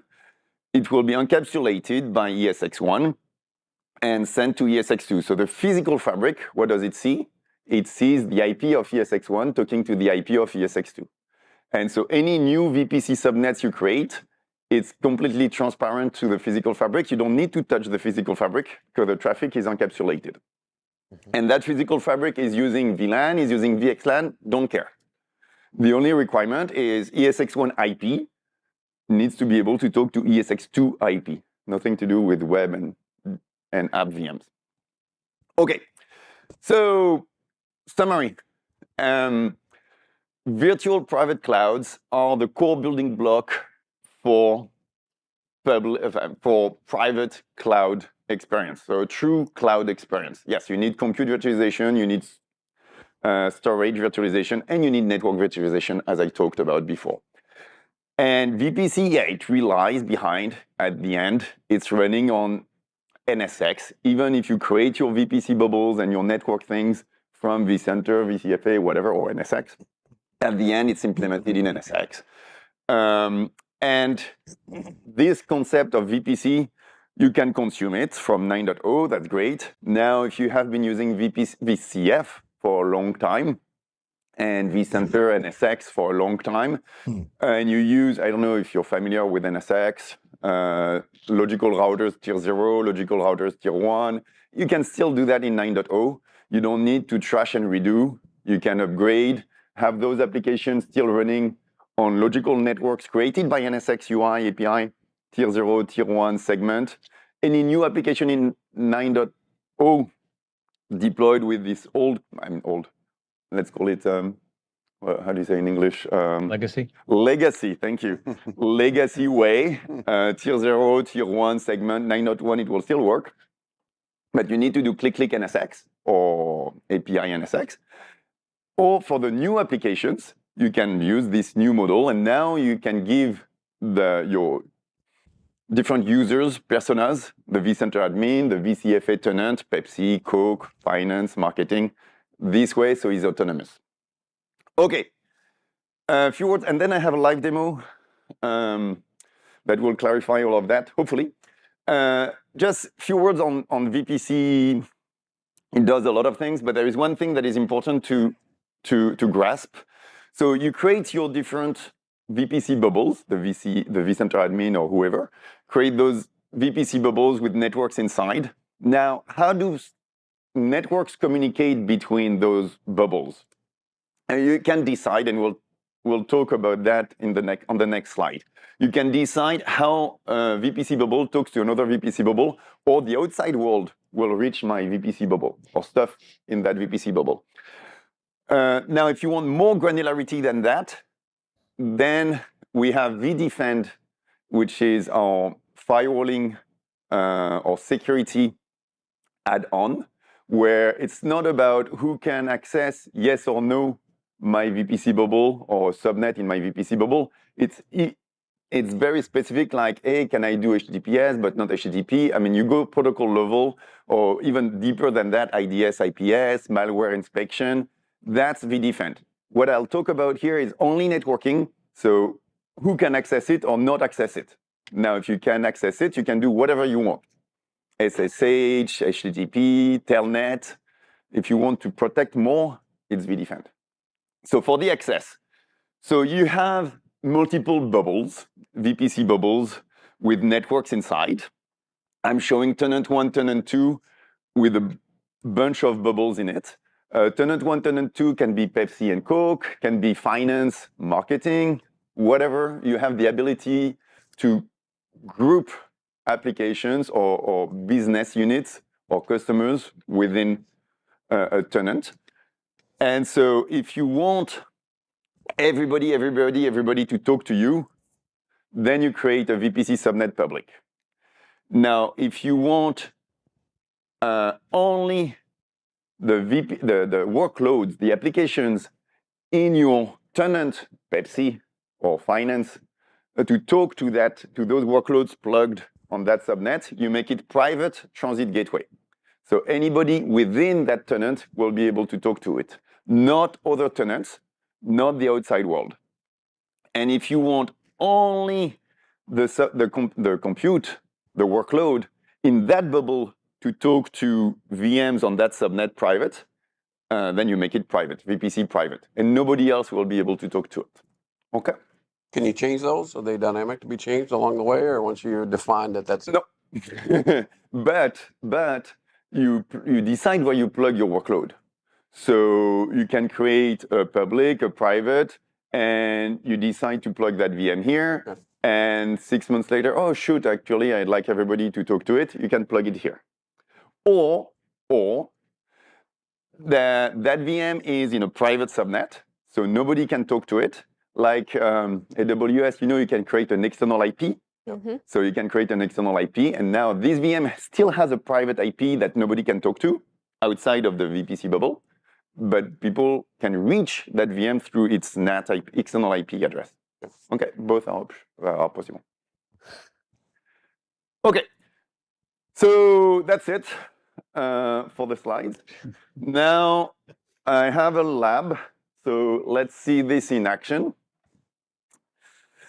Okay. Still showing. Okay, so it's my 9.0 lab.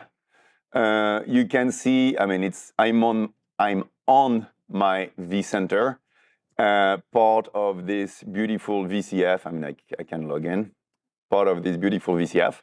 And I have a bunch of applications, beautiful. And under networking, so the same UI you've been using for years and years and years, there is something new in 9.0, which is VPC. And here you can see I already have a VPC finance created with a public subnet, which is whatever, with its default gateway, with its DHCP server, because I wanted a DHCP server. I have a private subnet with whatever. How did I create that? Very simply, if I want to create a new subnet, I can just do new subnet, and I'm the vCenter admin. I'm not the network guy at all. And I say, hey, I want it public, and I don't know, public 2, because I want a new DMZ for my new application, or I can call it DMZ, whatever. I don't know what subnet I could use. I don't know what is available within my company to be advertised to the real world. I just know it's a small application, and 16 IPs is more than enough. Do I want DHCP? Yeah, I'm lazy, or no, or I use DHCP relay because I want to use my info blocks to manage the IPAM. Okay, that's it. Next. Here we go. And I don't have a tattoo. I don't really understand a network tattoo. I don't really understand how DHCP works and how I should configure it. I just do click DHCP and that's it. And here we go. I have this new public 2, it's live. So this new beautiful subnet. Where does that come from? I'm the vCenter admin, so I'm not the big boss of networking. But if I want to, I could have guessed, because we have this new thing also here under vCenter, network connectivity, and the big block is this guy. So any future VPC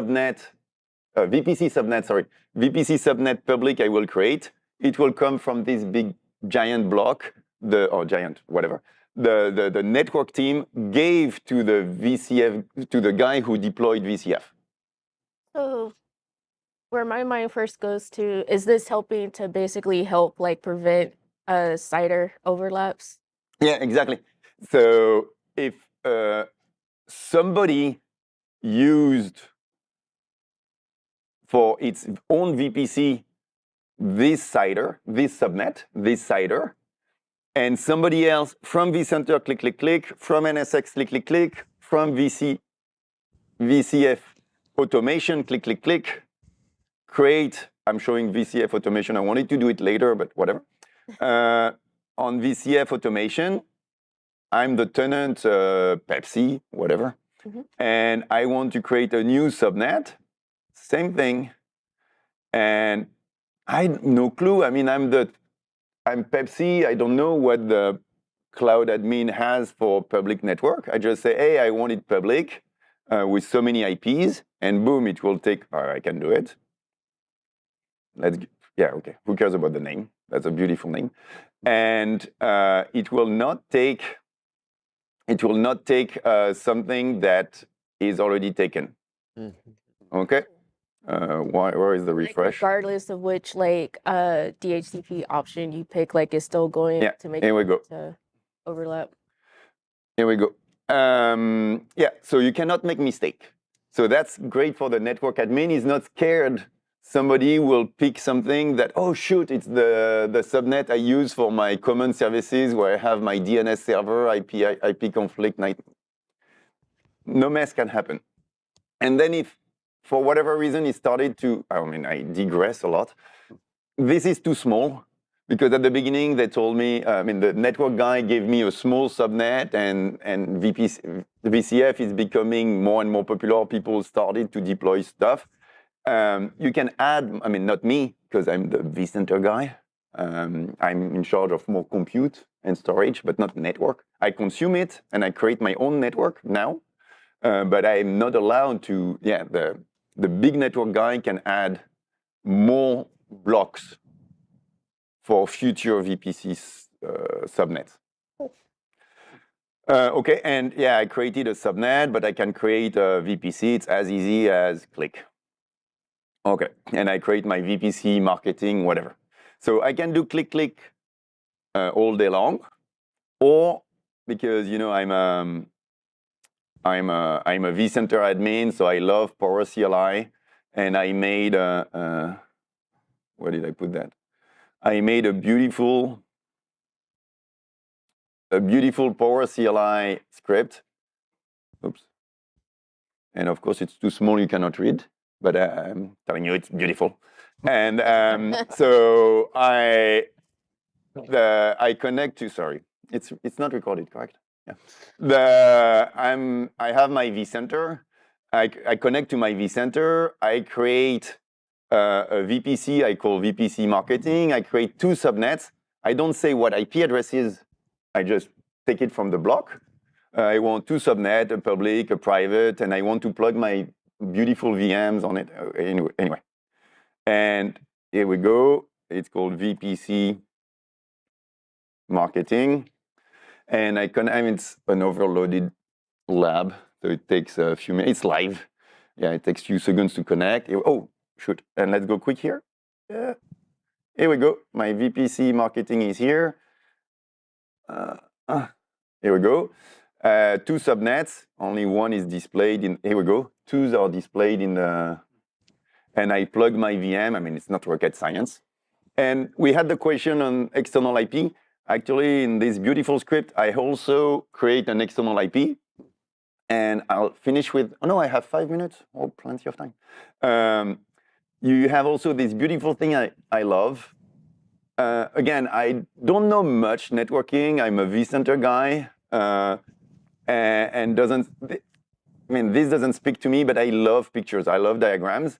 And here for the VPC marketing, I can see that my VPC marketing has this beautiful logical router, VPC router, this beautiful web subnet, this beautiful private subnet. I have this VM connected to it. It's maybe not powered on. Oh, it's running. I don't know if it's ready. Oh, yeah, it's already ready. No, it's not already up and running. But the day it will be up and running, the VM, because I just powered it on, it will have an IP address via DHCP private, so nobody can access to it. But if they want to access to it, I created this external IP for it. Okay. If I refresh, oh, here we go. Here we go. And yeah, that's it. Then you can even see, should have the same IP address. Here we go. I access my marketing I just powered on in front of you. Where is it? Here. The IP address 67. The IP address 67. And I can talk to the web tier can talk to the DB tier, which is private. But of course, me, myself, from my external client,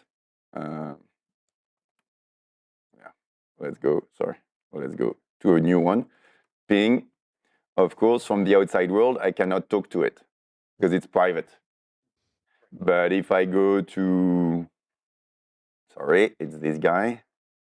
You follow me or I go too fast? Good. I can ask another question though. What about, so let's say I'm the network person. Can I create a CIDR overlap? No.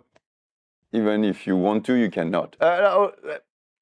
Hold your, because I'm a network guy, I love to do ping. It's not super sexy, but I had to. Anyway, so now you can see I can ping my database behind through its external IP. Okay, can I do overlapping? If I create a new subnet and I make it public, it will never overlap with another public subnet. However, let's do that. You're saying the external IP address range that it gets assigned will never overlap. No, I cannot. But the internal address space it's using, that's where I'm using, that's what, so when I created a VPC, here, you can see here, if I want to, there is no red star, so it's optional. If I want to, I can manually enter a private, it's not a subnet, it's a block, a private block. Okay. And that private block will be used for future VPC subnets private. And that block for this VPC3 can overlap. Oh, let's overlap. Let's see this VPC finance, what I used. I forgot. VPC finance. So you can see it's live.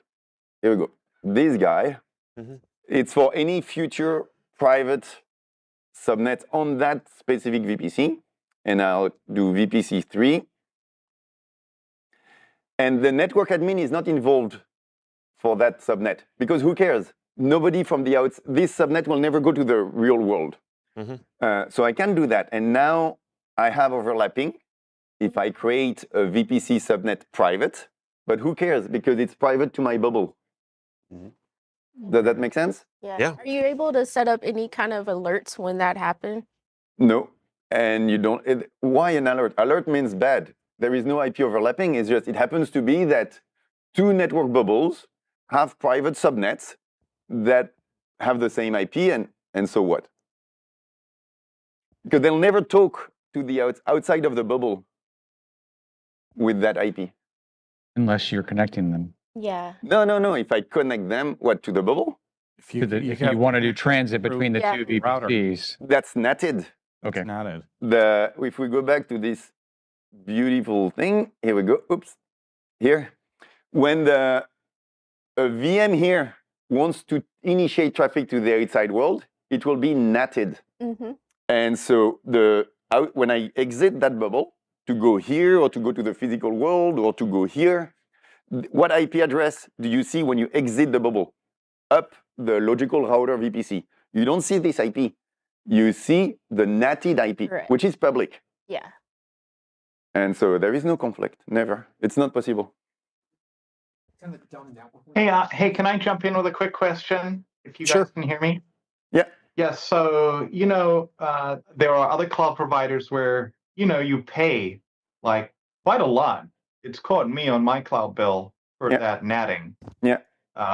So would you, I love this. I just got to say it brings, so you pay, VCF is not free as far as I'm not on the sales side. I don't think it's free. But once you pay for VCF, understatement, then you can use that feature. It's included the NAT thing or the private or the number of public subnets. You allow the vCenter guy click or the VCFA guy click, and then you're the VCF big admin, you own it, you gave us money to use it. You can charge your customer if your customers are Pepsi and Coke, or if your customers are finance, marketing within your company, you can charge them by utilization. And I'll finish with this because I'm late now. In VCFA, not in vCenter, but in VCFA, you can associate. I won't show it because I'm late. Okay, I cannot show it. You'll trust me. In VCFA, you can decide.